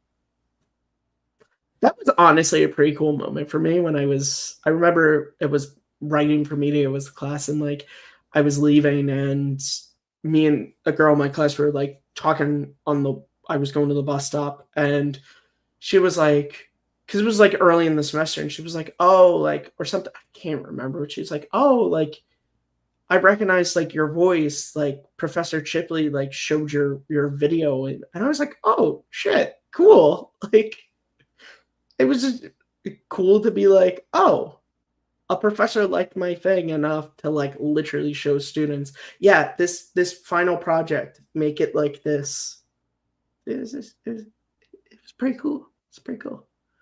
But yeah, no, like I can do this. Like I can. Now you have to show the video. I mean, do you want to watch it? Not right now, honestly. I mean, I'll send you a fucking link to it. How long is the video? Fucking, I can't remember. I haven't watched them for fucking ever. Fuck me. I don't want to fuck you. Yeah, fuck you. I don't want to fuck you either, Abe. Then why you say fuck me? Because Abe, sometimes I just look deep into your eyes and I think about what could be.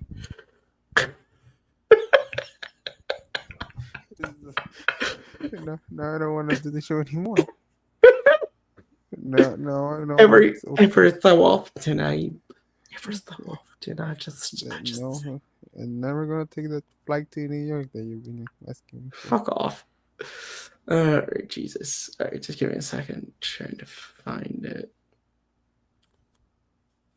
Gee, it's like it wasn't uploaded to like Matt Movies, obviously, because I like uploaded it to like submit for a project, so I don't know which burner account I used. But I think it's this one, but I could be wrong.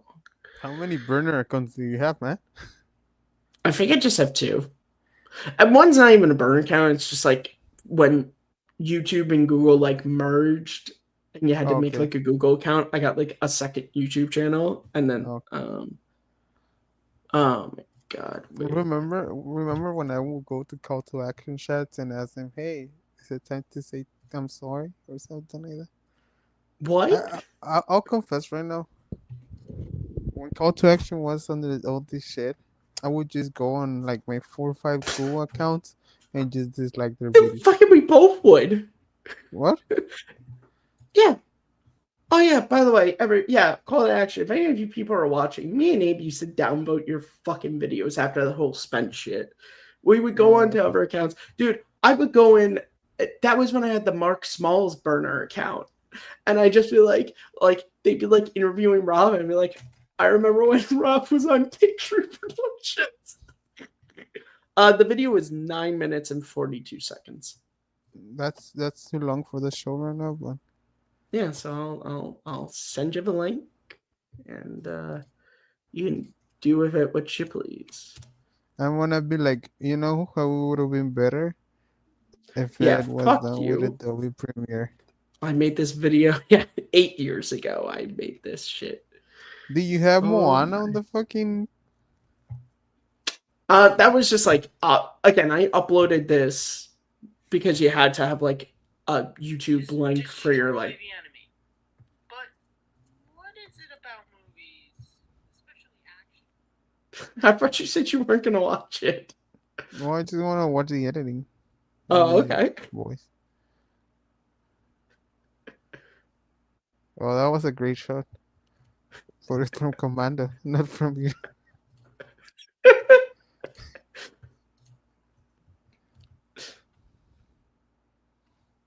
Fuck, man, Commando is such a great movie. It really is. Also, it's a good one. It's funny that I don't know what you're talking about because I'm not listening to. I will listen to it later. Yeah. But you just focus like fucking a whole ass minute. Because the video shooting. is about women and the representation as heroes in movies. So the whole opening preamble here is like movies, especially like action movies and adventure films, are always showing that like guys are like badass and they're awesome, but like why don't we really ever see women like that? You know? Is that your mom that you're interviewing? Yep. The ones in the same room are my mom and my older sister. And the other are like classmates? Yeah, they were classmates of mine.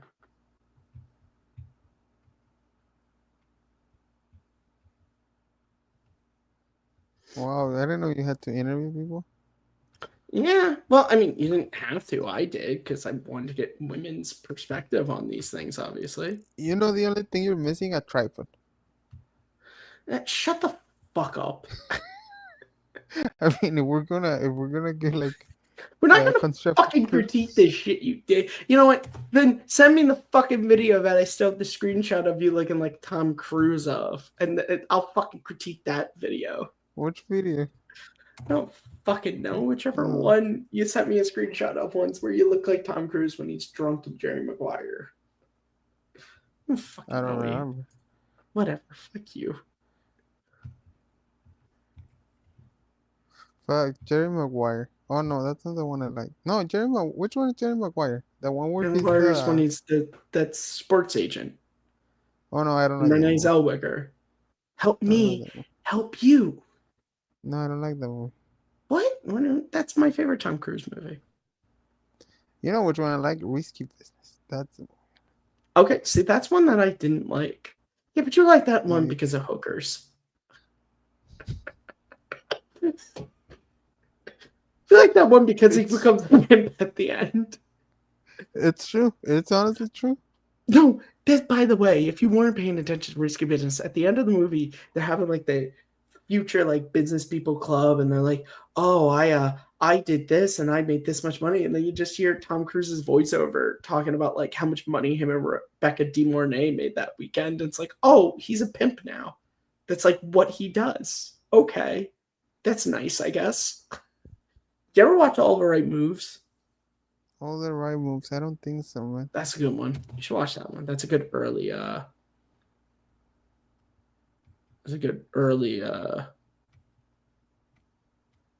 No, that's one of. I'm missing a couple Tom Cruise films, man. I watch a lot of his filmography. It's just a couple. I mean, I haven't seen everything of his, but I've watched quite a few. I'm quite a big fan of his. Let's see, Tommy Cruise. You think Tom Cruise will mind if I call him Tommy Cruise when I meet him? I don't know. Or Tommy C, something like that.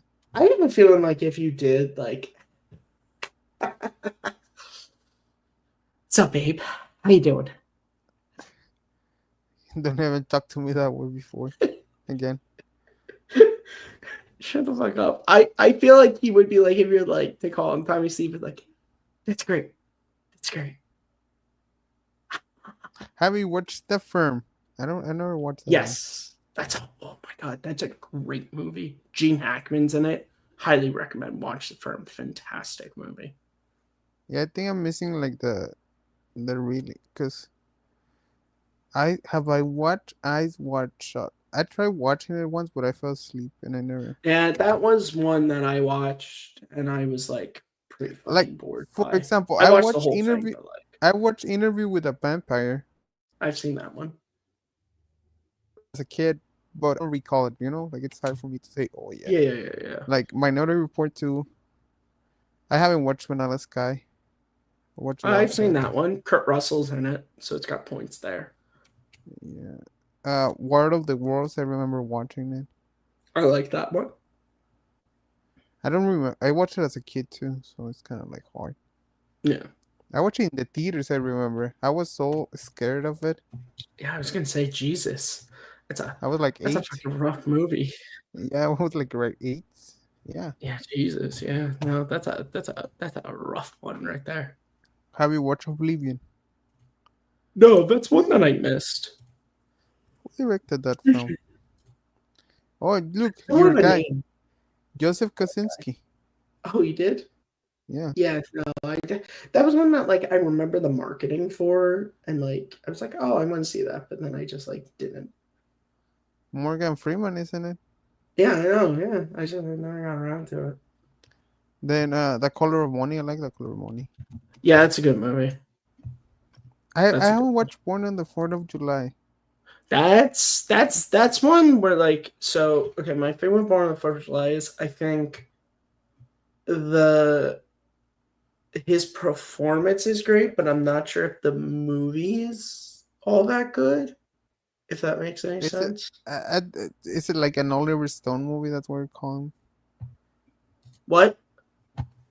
Is it Yeah, like it's an just like I know it's an yeah, Oliver Stone movie, but Oliver Stone movies, oh, I feel like from the watch I watched, like he gets really great performances from his actors, but I don't know overall the films you can it's just call it's Oliver. like it's a what am I trying to say? Like it's he's great in it. Do not get me wrong. He's fantastic in it, but like the rest of the movie is just like kind of okay. Then Valkyrie, I haven't watched, and then like just I've Days of seen Thunder. that. That This is the one I want to watch. Days of Days of Thunder. Thunder, you haven't seen? No man, that's Okay, one. do you like Top Gun? Yeah, not the first one. Okay. Don't know what you're gonna think about because Days of Thunder is like it's Tony Scott and Tom Cruise again, and it's like Top Gun but kind of with race cars. It's like similar vibes, but it's Yeah, awesome. Robert Duvall is in it. I see. I Carrie see. Ewells is in it. What's his face from Guardians of the Galaxy? Michael Rooker's in it. Uh-huh. Nicole Kidman, that's where they met, was doing that movie. I would Okay. recommend watching Days of Thunder. It's a fucking great movie. Randy Quaid is in it. Carl Elwes Yeah, is in Randy it. Quaid.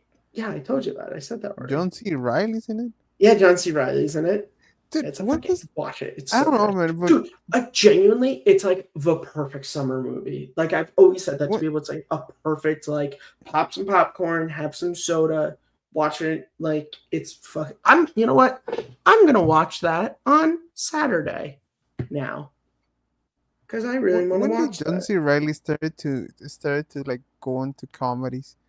Cause it's funny that like early. Oh, I mean, Days of Thunder, I guess. But he was in the Thin Red Line. Yeah, but okay, Then but like Days of Thunder yeah, was like okay, so Days of Thunder that was like again that's Tony Scott and Tom Cruise teaming up for another blockbuster. So that's like getting your feet wet and like because again, if you listen to Ben Affleck when he was on Dinner at Five talk about like why he did Armageddon is because like everyone tells you if you want to like make movies, you have to be in big movies that make money. So like it makes sense for like a young John C. Riley to be like okay, I have a chance to be in a movie with Tom Cruise. It's being directed by Tony Scott.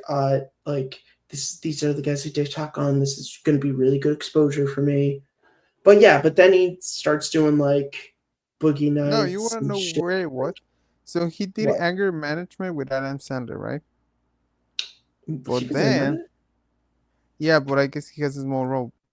But he also did Tenacious D earlier. But I think the one that Talak, what's it? Talladega Nights? Yeah, Talladega Nights was probably the one that did it because Eh, that's him and yeah, Farrell and McKay. Because then they do Step Brothers a few years later.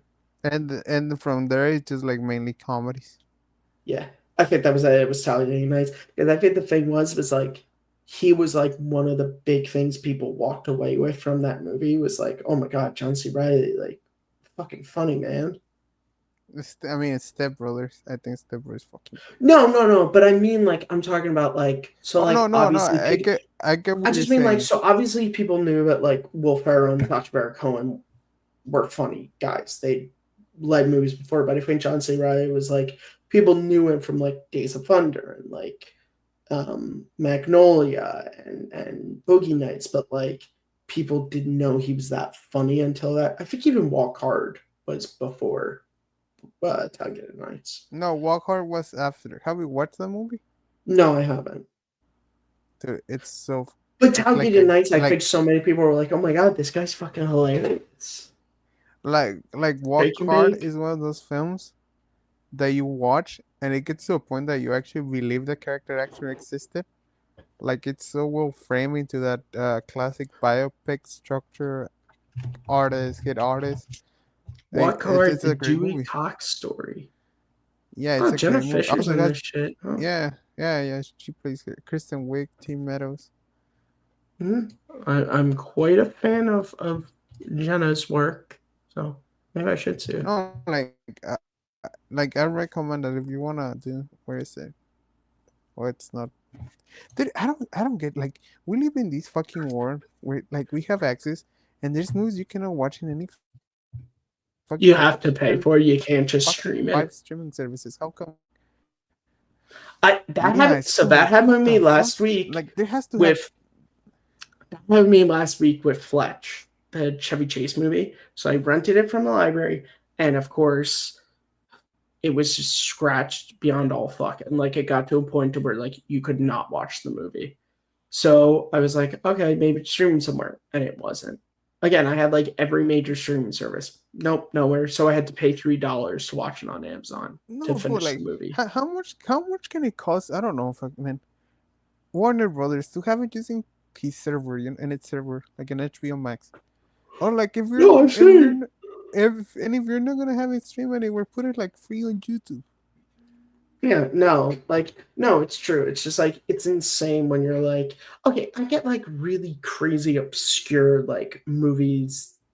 Like, okay, but like, I don't think Walk Hard, the Dewey Cox story would be considered like a crazy, like, unheard of movie. Well, because You know that's even what? like, well, or I'm a, even like I said, even Fletch, like a fucking huge movie from Chevy Chase's career, and you can fucking say what you want about the guy. He still is widely regarded as when you're talking about like comedic actors, he's like huge. So like, why is it one of his biggest movies is just like not on like Paramount Plus because it's a Paramount movie? Why do you not just have that on your streaming service? Like why? Why? I mean, Like I guess because they don't wanna pay residuals, but like maybe, but like that's so weird. Yeah, but then okay, explain to me fucking Community and Saturday Night Live. Like you could still find that shit on Peacock. You I know, mean, like I mean, yeah, but it's kind. When HBO, okay, you but then what remember you're when saying there HBO is there are people that have started? worse. No, They I'm had like a really fucking great library. but there are people who have worse reputations than Chevy Chase. You can still find a lot of their big movies on streaming services that you don't have to pay for. Yeah, So it Mel can't Gibson, just for be they example. don't want to. They Mel Gibson. BBD, I like Mel, but yeah, his reputation in Hollywood, I would say, is probably worse than Chevy Chase. Chevy Chase is just like he's a bit of an egotist and like kind of an asshole, but like he never really had like the drunken tirades that Mel Gibson had. So it's like, you know, I mean, he, it's he the could probably. I'm fairly hypocrisy of the certain. business. I'm assuming Braveheart is streaming somewhere. Let's see. Yep, you can find it on AMC Plus and Paramount Plus. So, like, There you go. whatever. That's just, that always just annoys the shit on me. Well, and that's even some movies. Like, I remember this was when I was in high school. I wanted to watch the Harrison Ford movie, Air Force One. And so, like, like we just did here, I was like, oh, what streaming service is it on? And it was like on no streaming services. So I'm like, Yeah, great okay, I'll movie. rent it. Great movie. So I go on iTunes, can't rent it. Go on Amazon, can't rent it. So I'm like, okay. So we have Verizon Fios. So I go, okay, we'll go to my cable subscription because they basically have everything. Can't rent it. I was like, and again, not like this is some obscure like foreign film. This is like a movie from I want to say 20th Century Fox. Oh, damn it. Damn it, Abe.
Sorry, for some reason I kicked myself out.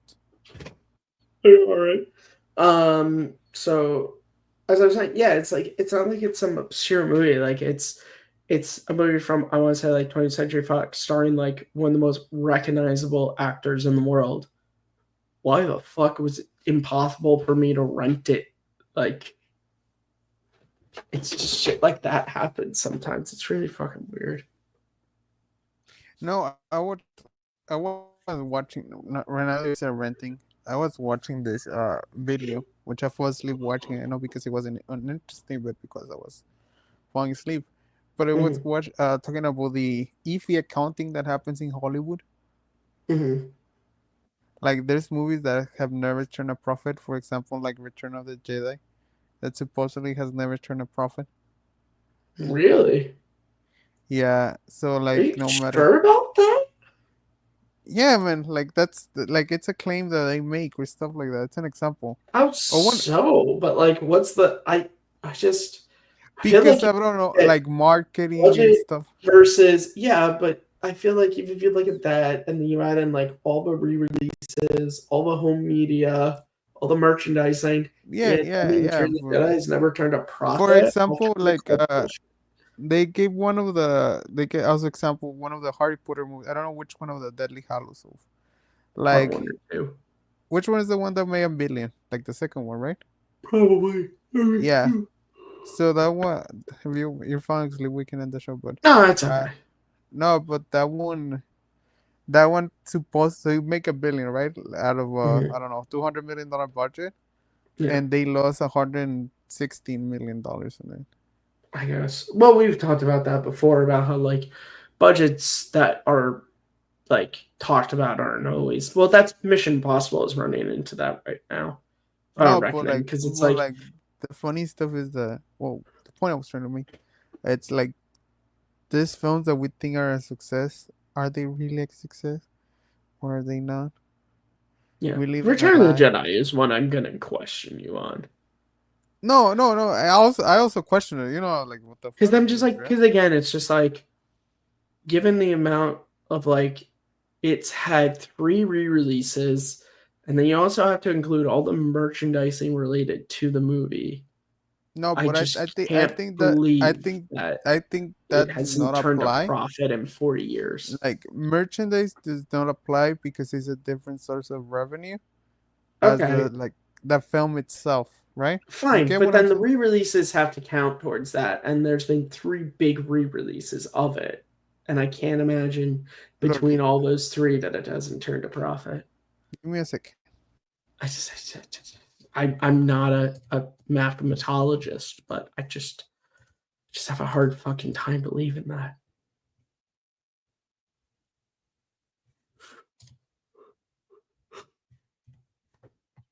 Ah, Jesus.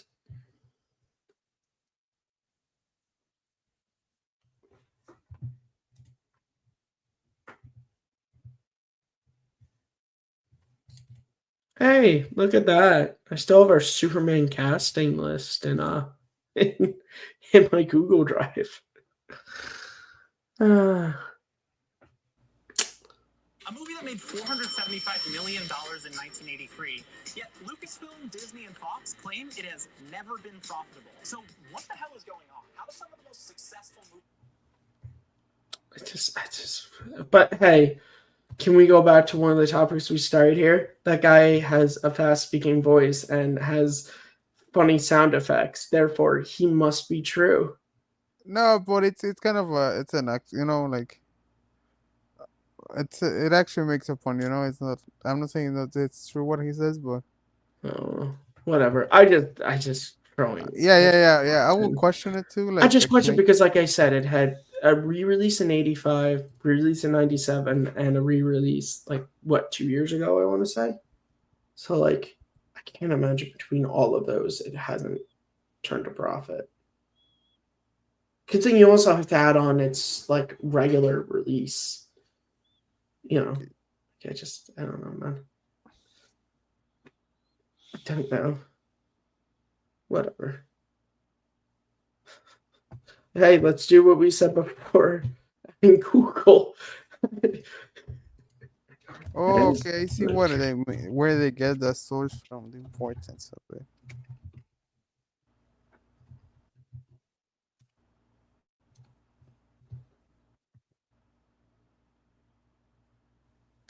So actors get residuals from Hey, excuse me, I'm reading Reddit, which is the most reputable source of information. No, go on. no, Also, what? yeah. Because like people took so much money off the back end of it. No, but where the video claims, right, the importance of it. But I remember like the one I told you about Harry Potter. I remember that one's true, and it's about Order of the Phoenix because I remember seeing that article and like the Uh-huh. breakdown of how much money supposedly lost. But Here's the thing that's it really hard says for me is like it. we'll get back to that. I just want to say this. I'm having a hard time believing this because like again, I look up has Return of the Jedi been profitable and like Reddit is the first thing I see and then Quora, that like question answer place. Then I'm assuming this YouTube video, then Wikipedia, last movie outpost, and then Screen Rant. So like not a single fucking reputable source has fucking discussed this. So I take everything with a grain of salt. No. But what I know where the fucking video got the source from, cause Where'd they get the source so from? it's a quote from David Prowse that says that he get from 2009. Listen to me. Listen to Okay. me. I get these occasional letters from Lucasfilm saying that we regret to inform you that Return of the Jedi has never going to profit. We got nothing to say you. Now here we're talking about one of the biggest releases of all time, said Prowse. I don't want to look like I'm bitching about it, he said, but on the other hand, if there's a pot of gold somewhere that I ought to be having a share of, I would like to see it. But I mean, what Okay, the but David Prowse is also like yeah. like David Prowse is also very famously like he's a weird guy when it comes to the original trilogy because like he was a little annoyed at Lucas that he got dubbed over and like they didn't trust him No, with like spoilers on stuff like so like dude, take some of what David Prowse says no, no, sometimes. no, no. But let me go through more of the video. So it's like there's no way if the first movie lost, like Order of Phoenix lost X amount of money, they would have Mhm. keep making them. Of course, they turn a profit, man. Like, Yeah. like I have no question what like they make money, Okay. like the people make money. Here's No, the they thing, wouldn't have and the continued. big thing with that is like if Return of the Jedi actually lost money, we wouldn't know who George Lucas is because No, he self-financed that movie, and there's no no, way not that movie could have been no, made with that budget on self-financing and not turned a profit. not losing money. And then I think that was confusing the conversation. It's Mhm. like studios turn it into it didn't make a profit, so they don't have to pay actors on those residuals or Oh, rentals of so fucking it's just like streaming. Hollywood accounting. Yes, exactly. Oh, That was okay. the word But I that's used. okay, but that's a completely different thing than Return of the Jedi and profitable and just they've been trying to keep actors from taking money from studios. Yeah, and that's what they claim. Like they haven't turned up, they don't turn a profit because they. Yeah. Now, mind you, I don't know in what fucking world anyone at Lucasfilm would have given David fucking Prowse a fucking back end deal. Harrison Ford, okay, sure, in 1983. Mark Hamill, sure, he was the lead. Okay, but like fucking David Prowse, like, look, I love his contributions to Vader's like physical stuff, but like, I'd be like, I don't fucking know, man. Like, I don't know if you should be getting a back end deal here. Alec Guinness in the first movie makes total sense. He was one of the guys who gave the film credibility. Yeah, that makes sense how you get a deal. Actually, fucking, from what I've heard, Alec Guinness didn't get a straight up paycheck for that first movie. He I think it was like 2% or something. He instead of getting a straight up pay, he like did like one of those and like he made like a shit ton of money in the like latter part of his life because of that. Oh yeah, that's how fucking Robert Downey Jr. makes like 80 million a lot of Avengers film. Yeah, but Robert Downey Jr. also gets like I think me and Manning were talking about this one. He gets like I think it was like he got like $90 million to do Avengers Endgame or something. Yes, 80 something. I think. And it's like dude, I get nervous when I put down my range is between 40 and 60K for jobs. Like, and motherfucker is questioning if he's gonna get $90 million for a movie. Like, Jesus Christ. Which, I mean, he Isn't gets that taxed crazy? like 30%, so he probably get like 60. Great, we all get taxed. So yeah, I'm not technically making $60,000 a year either. But there's a Yeah, real but difference between being taxed on $90 million and $60,000. 60. Someone's Yeah. walking away with a better bunch of money in that And you're deal. probably getting like $1,000 tax refund. And then you I also think. think, because of like what we're talking about, any tax that he's getting, it gets made up on the back end shit he gets off of the movie. So, well, and remember, Robert Downey Jr.'s like contract with Marvel was like crazy smart because it was written in his contract that he gets like money if Iron Man is in the movie, not Tony Stark Iron Man, which basically like meant he was going to be in everything because like because like basically if he said Tony Stark in his contract and Iron Man, then they would just have like an Iron Man suit and be like, oh, it's Jarvis talking, da da da. But like because they were like, well, fuck, we just have to put him in the movie because like he's gonna get the money anyway. We might as well use him. So what it says here of a non-reputable source, Fox 5, Washington D.C. No, okay, yeah. No, but it says like out of all start, like he has made $500 million Yeah. onto Endgame. So all four films he's made from the MCU, he has made $500 million. Fucking good on him. And to think, like, they didn't want to cast him. You know, isn't that crazy to think that like he was like considered like Hollywood poison, and then he just fucking Iron Man, and now look at that, Jesus Christ. How do you feel about him coming back in what you calls it, Doomsday? My friend asked me similar question about that. I Mhm. think they're just playing firefighter, like they're trying to No, I agree. yeah, I agree trying to wholeheartedly. find them.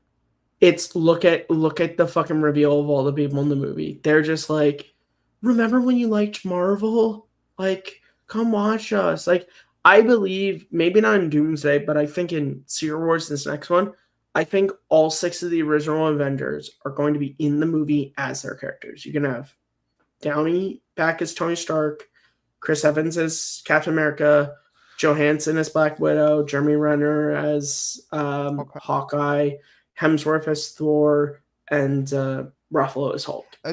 It's gonna happen. Honestly, whether it's gonna be their like different multiverse version, you're going to have all those actors playing those characters again. Yes. There's no way. Because they want that, like, oh my god, remember when you saw the Avengers 20 years ago and you thought it was fucking amazing? Yeah, you'll feel like that again when you come and watch this movie. I mean, if you think about it, we're continuing talking. They do have a pieces for like a good reboot or like continuing the story, but they lost it. They lost the magic. Well, I think people have said that's the whole reason why they're doing Secret Wars is because that's like, from what I've heard, people theorizing is that Secret Wars is going to be the end of all this multiverse shit, and like whatever happens on the other side of it, it's going to like reboot the MCU basically. Yeah, dude, it's because and some people are going to stay. Like I assume the Fantastic Four will say like there's going to be some people who stay, but it's going to be like a reboot and like a factory reset to where they can just be like, all right, coming from here, we're just going to do whatever. It's like an audience member. You think, okay, so Wanda was hot, right? And Wanda is one of those characters that has Now, when you say hot, do you mean popular or like? Oh, like popular. Okay. Yeah, the question but no, yeah, like you have Wanda, you have Doctor Strange, you have Shang-Chi. Well, do you have Wanda? Didn't Elizabeth but say she thought she was dead. But I mean, they recon everything. They you have Shang-Chi. You have Ant-Man. You have Ant-Man. Like no matter like Hawkeye. how. Maybe not. Well, you have Hailey Stanfield. Like like you can play that card. Yeah. The Hailey Steinfeld card. Yeah. So you do have a cast? Maybe you still got Ruffalo, kind of, sort of back. No, there. yeah, and you have an interesting cast that you can make something work with, but you don't want to take the risk on. Well, it's like, remember at the end of what was it? The Marvels. They like teased Miss Marvel talking to Kate Bishop as if like they're gonna do a Young Avengers, and like nothing has happened with that. Yeah, and it's like you. I And mean, now at this point, it's just like nobody gives a shit about getting Kate Bishop and Miss Marvel and Cassie Lang and like two other people, probably other women, which I'm not saying is a problem, but like at this point, nobody gives a shit about seeing the Young Avengers. no, You yeah, know, like nobody like cared. They lost the wouldn't momentum. you watch an Avengers movie honestly? Mm. Like with Thor, which I guess Hemsworth's doing it, with Thor, with Ant-Man, with Paul Rudd. Let's just take six with Haley Stanfield. Who else am I missing? Give me a name. With Okay. Shang-Chi. I know you haven't watched Shang-Chi, but Yeah. With you can trust Shang-Chi, me. with Doctor Strange being it. Yeah, sure, with Doctor Okay. Strange and I think we need a leader though. I don't know who will like. Well, that's the problem. Who the fuck would be the leader now? Let's put Against Mackie. Strange? No, let's put Mackie on it. You know, like Anthony Mackie. Sure, like people didn't like, Yeah, the new Captain America. but just to keep it consistency, Yeah, let's put Bucky. I don't know, man. okay. Also, Yeah. do you watch Thunderbolts? Yeah, it's Thunderbolts. We So talked about it on the last yeah, episode. I know you Well, didn't like that as much, I didn't but you like like it. Jalen as a character, right? Yelena, yeah, she's good. Yeah, we can Yeah, throw her on there. yeah, you can throw Jelena. Dude, it's don't spend. Yeah, it's Well, like, okay, would I watch it? Yeah, but it's just because, like, I do, even if I don't rush out to see them, I do watch the Marvel stuff, but, like, yeah, like, that's not a team to where I'm looking at that poster. I'm like, yeah, can't wait to see this team. that's why like I wonder like the Well, only that's why I said I think they're gonna, from what I understand, is Secret Wars is gonna be like a factory reset. I think we're gonna have a new Captain America, whether that's Anthony Mackie continuing or not. We're gonna have a new Iron Man.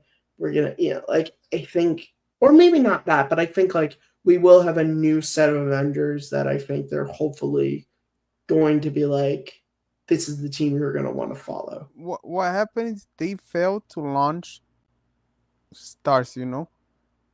Yes. So I know probably if you were being realistic, probably you had Chadwick Boseman still alive, he will be Oh, the he leader. would be the face. Like Oh, 100. like If they saw Chadwick Boseman, I think you would be prepping and him to be like the and new head. I think the main plan from I don't have proof, but like based on they were trying to find another trilogy, like trilogy, yeah, trilogy, no, main three. So Yeah. uh, Trio. trio, yeah, trilogy. Yeah. Like you put Black Panther. Tell me, it doesn't sound good. You put Black Panther, you put Miss Marvel, and Doctor Strange as a main trio. It does work. Yeah, because you can kind of see them playing off each other well. Like you would have T'Challa being like the very like, it would be kind of Tony Stark and Steve Rogers from the first Avengers ish, but it wouldn't be exact because you would have like Doctor Strange being himself and then T'Challa being himself, and then in the middle, yeah, you would have like Miss Marvel being like The thing kind of is, the peacemaker, but also like, oh my god, it's T'Challa, it's Doctor they did it. Strange. No, I mean Captain Marvel. I mean Brie Larson. Oh, you mean Brie Larson? Yeah, the thing is, No, yeah, you did a really bad fucking Captain Marvel thing. You know, like they didn't yeah. help. They did Like not help how, everyone go, oh my god, I love Brie Larson in they this didn't help role. Brie Larson a lot at anything. No, they did not help And her career in the slightest. no, and she have you seen her work? She's a fucking incredible actress. Oh, she's a great actress. Do not get Like me wrong, but that Captain Marvel has done nothing to help her career. If anything, it is, I think, hurt it. no, and it's funny because you see Captain Marvel like on the last of the Marvel. Have you watched the Marvels? Okay, yeah, but you watch the Just Marvels. post-credit scenes. No, but you watch the Marvels and you say like, you know, like she's doing a really good job on it. Yeah. But overall, the film and the marketing It's around shit. it, I mean, I wouldn't call it shit, but it's Wow. like It wasn't attention grabbing. It was very just no, like, yeah, you're not. okay, I'll say this about the Marvels. It to me was that type of marketing where it's like, it's really good marketing if you're already interested in seeing this movie. But if you're not interested in seeing this movie, it's not going to get you No, interested. and in a sense, instead of and I understand like or you're trying to do like how we call it, like this Miss Marvel and then Tiana Ferris character, which is also has, I don't remember the name she has, so it's called the Marvels. Yeah.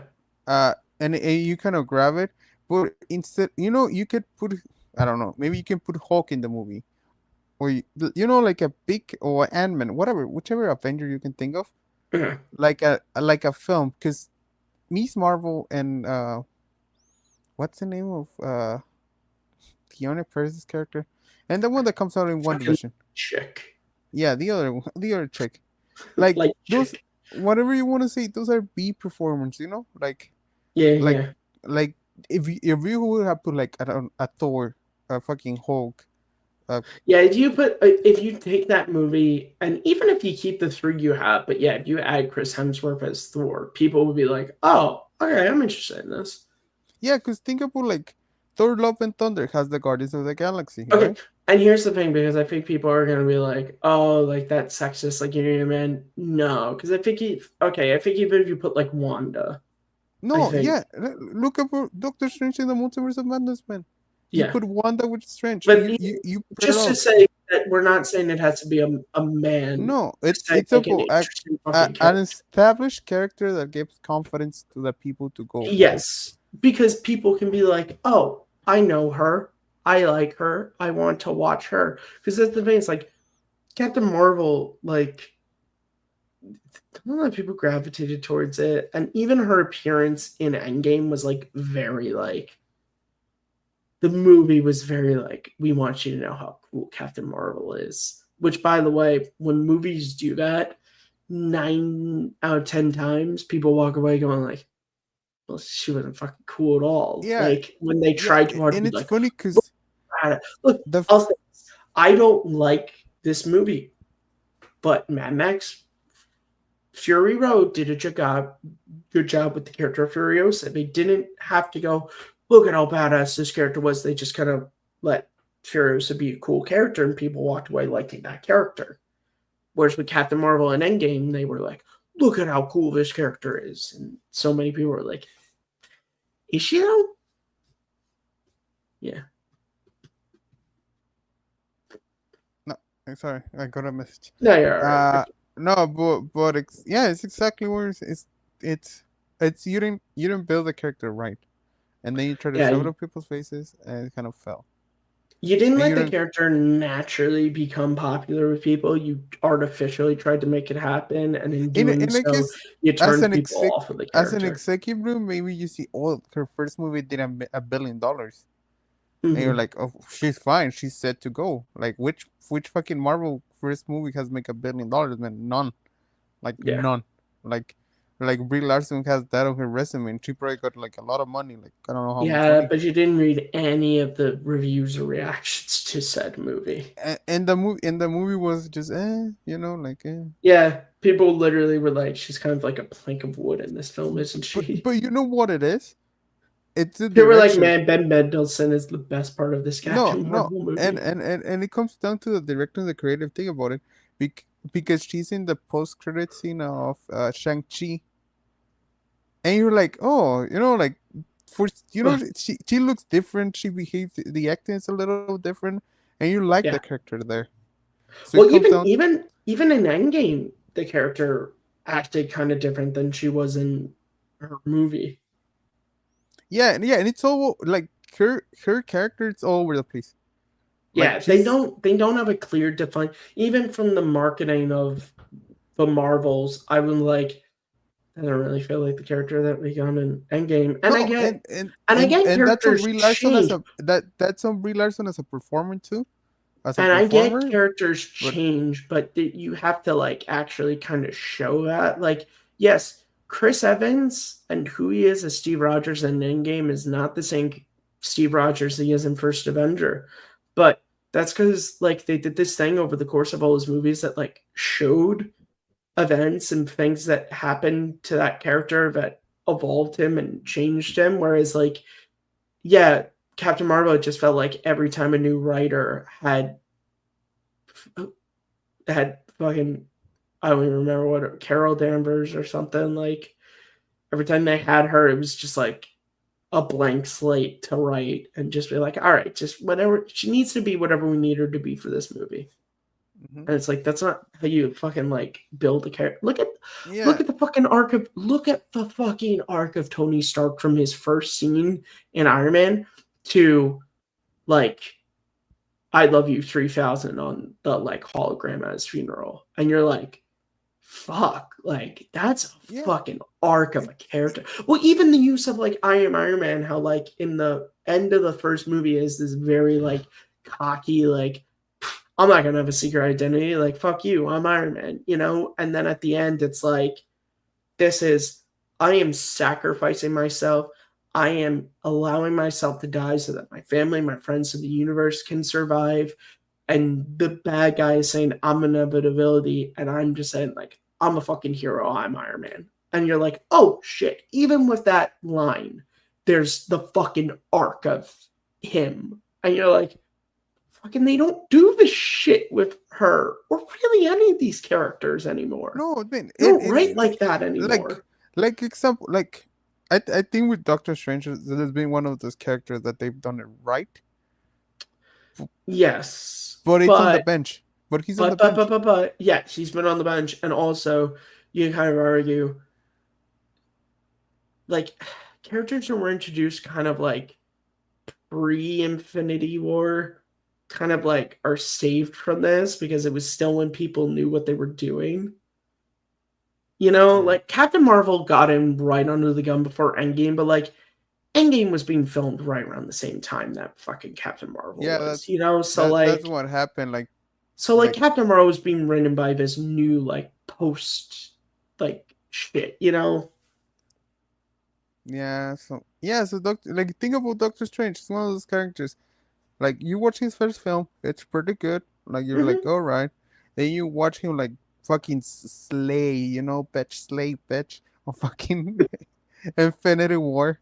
Yes. He has a little moment in Endgame, but it's a significant moment. He plays it well, and then you create these mythos around him of what he is, the Sorcerer Supreme, and it goes from there. Like he appears in No Way Home, which I honestly don't like him in there. But also he got introduced in what Thor Love and no, it's Ragnarok. Is he? Yeah, he's in Ragnarok. Okay. He's in Thor Ragnarok. I've only seen it once. No, but he's in Thor Ragnarok. So they did it right with him. So when the third movie comes out, which should have come out by now. Yeah. It's like, okay, we want to watch Doctor Strange. They did it good. Yeah. One is another one of them, man. Like one that doesn't have a main movie through the show. But Hawkeye. Fucking Hawkeye. Like they did that with his character. Like he's in one scene in Thor, and then he's in Avengers. But then like Avengers Age of Ultron did such a good job of making him like a fucking great character. Like introducing the family element, this speech he gives Wanda about like being a hero and all this, and then like what happens to him, you know, having him pop up in Civil War, what happens to him in Endgame, and then giving him his own show. You're like, fuck, I'm really invested in Clint Barton. I want to see what happens to this dude. Like, dude, talk about an underrated part of the Marvel films. Jeremy Renner. No, Jeremy Renner, bro. That Hawkeye-Wanda relationship. So great. Yeah, like that. It's so subtle. It's so subtle, but it's so great. Well, because it's like I still remember, like still when I watch Age of Ultron, it's just like that moment is so great. Of like, this is guy. I'm going out there with a bow and arrow, but if you don't want to do this, I'll get your brother and you can stay here. But I'm going out there and fighting, and I think you should be there with me. And you're just like, fuck. Like, it hits the core of just like, here he is just like being like, hey, I know you did some bad, but like, you have an opportunity to do good here. I'm going to do it, and you're way more powerful than I am, so you should be doing it too. And then you continue the relationship in Civil War when who's the one that goes get Wanda? Yeah, it's Clint. To go and get her. It's him. Even though and he literally, it's not like he goes, all right, Wanda, take your vision for me. He's like literally like, I'm gonna fight Vision, like Yeah. for you, even though I have no chance of beating him. And then it kind of, I mean, it doesn't end in Endgame, but when Mhm. they have in the moment in front of the lake, like remembering Natasha and Pietro, like, oh, Yeah. they know. And Like remembering, it it's not even just those two. It's just like kind of, I think that moment is just like remembering everybody we lost, like remembering Tony, remembering Natasha, remembering Pietro, like remembering all the people who we've lost along, we've lost but along the way. it's such a subtle great relationship that I don't know if Yeah, a you lot of don't us see that anymore. appreciate. Like it's not like those moments are not like really focused on.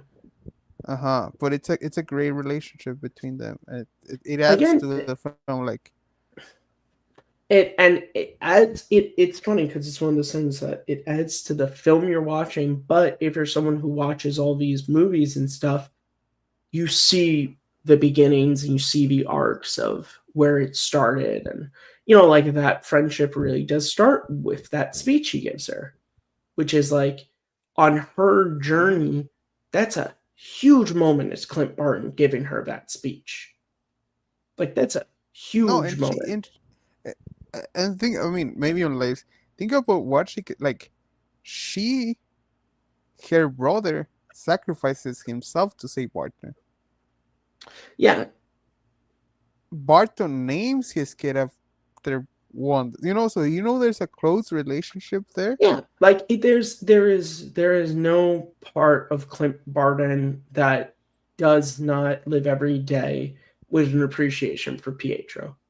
And I And what? bet you there's not a moment that, if asked by Wanda, that he would say any less. That, like, Hmm. I love your brother for what he did for me Hmm. and what he did for you. Like, he saved all of us in that moment, really. Like he took those bullets for us. Like, it's again, and it's just like it's what makes me sad about the MCU now. It's just like it doesn't have this shit anymore. No one's doing this. The I, pathos that the writers used to have is just like not fucking there I, anymore. I think that's what gets us mad. Is we know you can do it because you've done it You did it for 18 fucking fucking 10 times. years, for God's sakes. Like you did it over the course of 18 movies, over the course of 10 years, with how many different writers, how many different directors, and you still did this shit.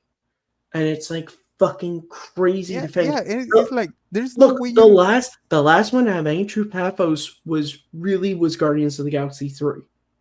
Yeah, yeah. That was it. I will argue Wakanda Forever, but you haven't But I watched it. haven't seen it, so I You have can't. to I watch it. I have to judge it off of the ones I've seen. But Yeah, like but from what I've the, seen, Guardians was the last one to have any true like fucking like that fucking moment when they're losing Rocket.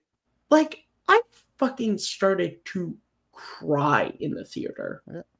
Like when Peter Quill is screaming and you're like, fuck, because I've seen these characters over the course of these previous two movies grow into a family. Fuck me. Like, it's good. I tell you that won't happen, Matty. What? Fuck you. Oh God. All right, you dick. No, but it's just like and I think, like you said, I think it's like because I think it's also the thing too, is like our age also plays into it. Because like we were 11 when Iron Man came out, 10, 11, depending on the month it was released. Like, so like I we watched these movies in release. Like, I feel like there is something. It's funny because compared to Star Wars, so like there's this whole thing of about like Han Solo should have died in Return of the Jedi, and it's like most of the times you hear that from people who are like, yeah, that would have been better, and it's like, well, that's usually from people who watched it as like a box set on video. And it's like, yeah, when you're watching them back to back, that makes sense. But like, I imagine if you were waiting 3 years in between Empire and Jedi, and like you get Han back only to kill him by the end of the movie. You'd be I like, well, what the I fuck was that I about? s- Like, I slightly disagree with you on a sense that on age, I because just I meant on a still get it. caring Like, level. I would like. No, yeah, but I will. I was excited to watch Thunderbolts. Like there's still No, no, excitement in me of watching one of these I'm films, not saying. I'm not saying. I and meant more like, of oh, just like we were around, like we just said, those 10 years, those 18 felt of like we were there to like see time and time again them prove that like they could do this. So like now that they're just churning shit, we're like, again, I'm excited for Fantastic Four, but like it just means that we're like you can be so much better than what you are now. You know, like I mean, you have the you think capacity. We like know it. if Fantastic Four is a banger, right? Like Mhm. it just hits like great movie. Like reviews come like, oh, Which I'm hoping it does. Pedro Pascal is Reed Richards, and like I don't know, fucking everyone's branch stole the show was the thing, whatever. I don't know, Mhm. whichever reviews come. Like Vanessa Kirby, sit on my face, please. You know. Justice Quinn can set me on fire any fucking day. Yeah, so whatever it comes on. Like, still, man, we're gonna have to wait a fucking. Because there's some MCU movie coming out after Fantastic Four, and we're just gonna get Doomsday without any fucking build up, anything. There's nothing.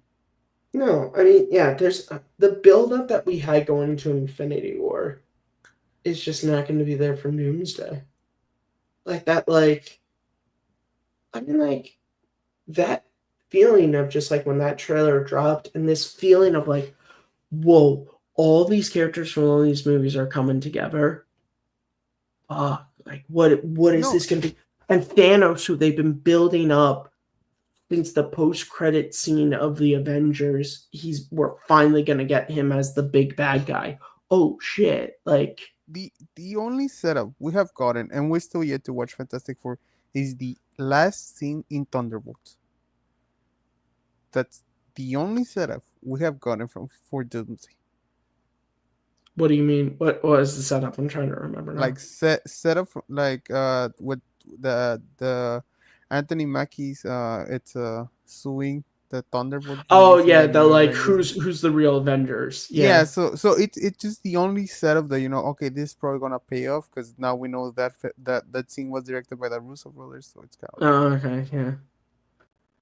so that's the unless Fantastic Four is gonna spend 2 hours or 2 hours and 13, I don't know how long it is, setting off a fucking Doomsday for us to be a payoff. It's gonna be like, what the fuck are we want? You Yeah. know? Well, because I think it's also that thing of just like them abandoning the Kang storyline, like, Yeah, did not help them. Because now it's like, well, all that shit you did in Loki and Ant-Man and Wasp Quantumania really just went nowhere, didn't it? Well, good yeah, work there, yeah. guys. Like Kang ended up being Nothing. a horrible villain in an Ant-Man film. Like, and yeah, and like from what I know of Loki season 2 is it just ends with Owen Wilson and Loki being like, yeah, we're just gonna hunt down all the remaining like variants and kill them. Like that's No, it. yeah, exactly. That's what they do. Like, It's like, and okay, it's he's I done don't know, now. what's and you know, I told you, my friend asked me about. I don't know what the problem they have with recasting, man. Okay, this is my thing. Is I'm like, okay, so like I get, which by the way, they're gonna recast Black Panther at some point. They are. They are. They're gonna get some new actor, even if it's a multiverse version. There's gonna be some new actor. But like, I totally get in Black Panther 2, you didn't want to just do a recast. You wanted to honor the character, okay, and the actor. I get it. But like with me, I'm just like, you have established Kang as a character who has endless variables. That seems like the fucking easiest character to recast. Yeah, Just you could have fucking grabbed. get another fucking person to be fucking Kang. Yeah, And yeah. just be like, he's a new variable. Like, No, that's all you gotta and do. people wouldn't question it, man. People wouldn't Like, give a shit. you know what people would say? Wasn't that the other different guy? And Yeah, just but then you just go, oh, he has endless variants. And then you go, oh, okay. no, but even, dude, I don't know about you, but when you watch Iron Man 2 for the first time, Hmm. and it wasn't Terrence Howard, do you remember your reaction? I remember being like, is that a different guy? But Ex- then, and then I was that like, it is. But I was like, all right. It didn't like, yeah, yeah, it was like, that's not Terrence Howard. Fuck you. exactly, like exactly. That's the reaction of like He's everybody. trying to say is they just got another big black guy to be Kang. No one will really notice or care. Yeah, exactly. You know That's what? It's probably fucking true. Yeah, nobody will care, man. Fucking Terry Crews to just be Kang. Probably no one would notice or care. I mean, I'm- no, they probably will notice, but Well, but it's Terry but Crews. that care will be like, oh, I thought it was somebody different. Oh, go ahead. If you have Yeah, a yeah, good yeah. story and the actor gives a good performance, And all it you need to doesn't do, matter. look, all you need to do is just like they did on Iron Man 2, to where it's like, it's me, I'm here, deal with it. Of like, okay, we've kind of in universe reference that it's a recast. So if you just kind of have a line of like Kang being like, that other variant of me wasn't strong enough, so I killed him, and you're like, oh, okay, they reference that it's a different variant. Okay, we're cool. We'll go on with this, No, yeah, and with Black Panther the same, and that was like I was from on the train of you have to recast. Like Yeah, I think like that was. you I think you that's one of you those. cannot lose T'Challa as a character I and think what he that's, brings to the table and as we talked in about, the he MCU. was kind of going to be I think he probably would have been the new leader of like a new Avengers team, and so it was like it was a mistake in the moment. In the moment, it was a great idea to do Wakanda Forever and to have in universe T'Challa die and like honor him and all this, but like overall, bad choice. And you probably should have just done a Black Panther sequel with a new actor coming in. I don't know who, but you recast and you just kind of, this is our new T'Challa. Let it sink in, and then we can continue with the stories we wanted to tell. You can dedicate the movie to him, to Chadwick Boseman and this, and I think you can have Kevin Feige and did Ryan Coogler direct Wakanda Forever? Yes, Yes, you can have Ryan Coogler and, yes, and yes. Kevin Feige and the promotional stuff be like, look, we loved Chadwick. He was amazing. And we know that he wouldn't want the character to end here. And so we decided to continue forward with a new actor playing T'Challa. We still love him. We want, and then you bring in the new actor who's like, I loved what Chadwick brought. All I want to do is just continue the No, legacy that he and, built, and like, everybody boom. will have given him a blessing. Like I bet Yeah. Boseman's family, fucking Kevin Feige, even like I mean, there's gonna nah, people die all the time, right? In Hollywood, and sometimes they have to recast. Yeah. Because sometimes, unfortunately, shit happens and it's like, you need we have to do this. I mean, look at the Matrix. The Oracle died in between filming 2 and 3.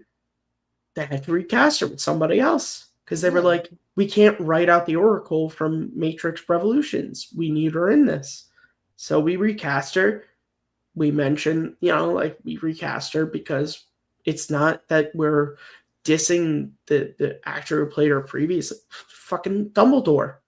Fucking Richard Harris died after Chamber of Secrets.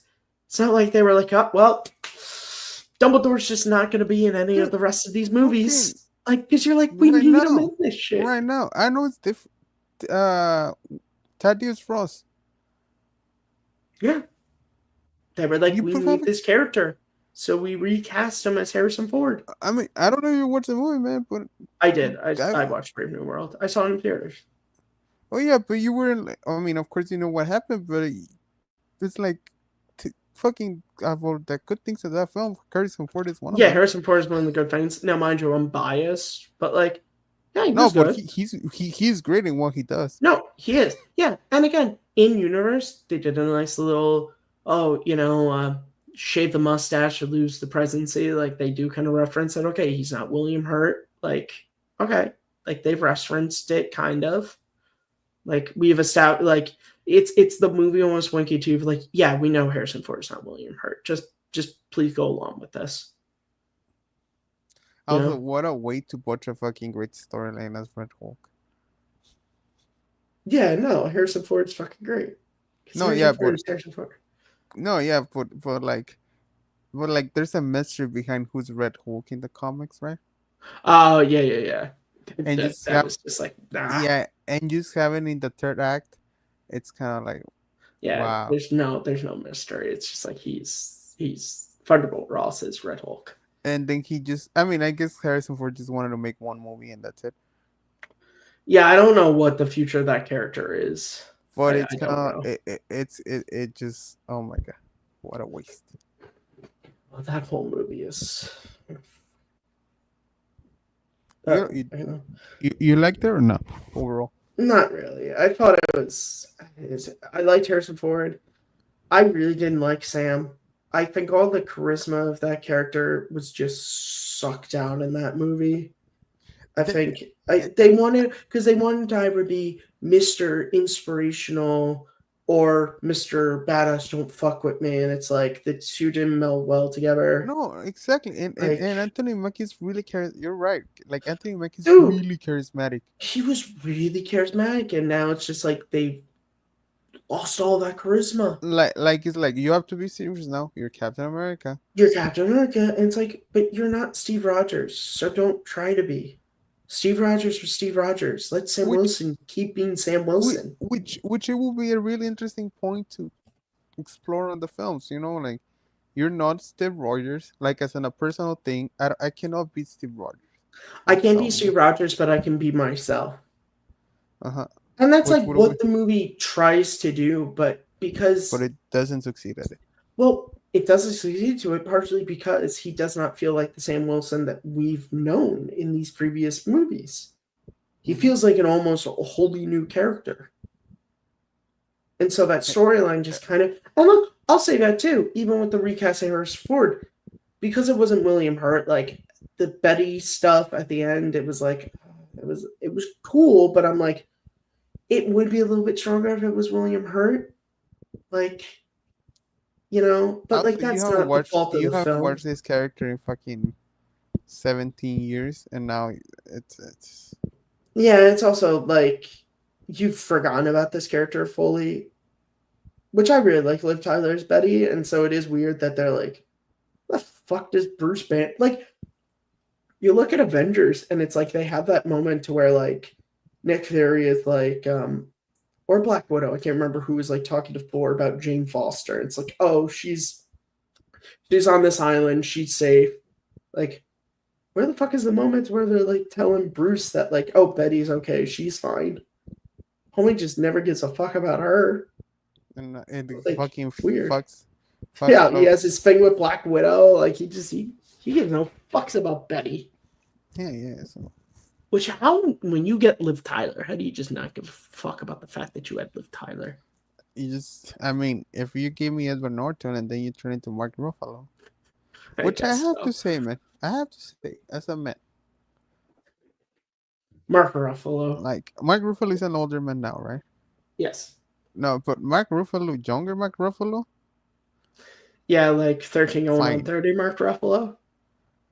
Kind of, yeah, a little like the things are. Have you watched the things are all right? The kids are all right. No, I have not. I have not. Well, the way he fucks Julian Moore in that movie.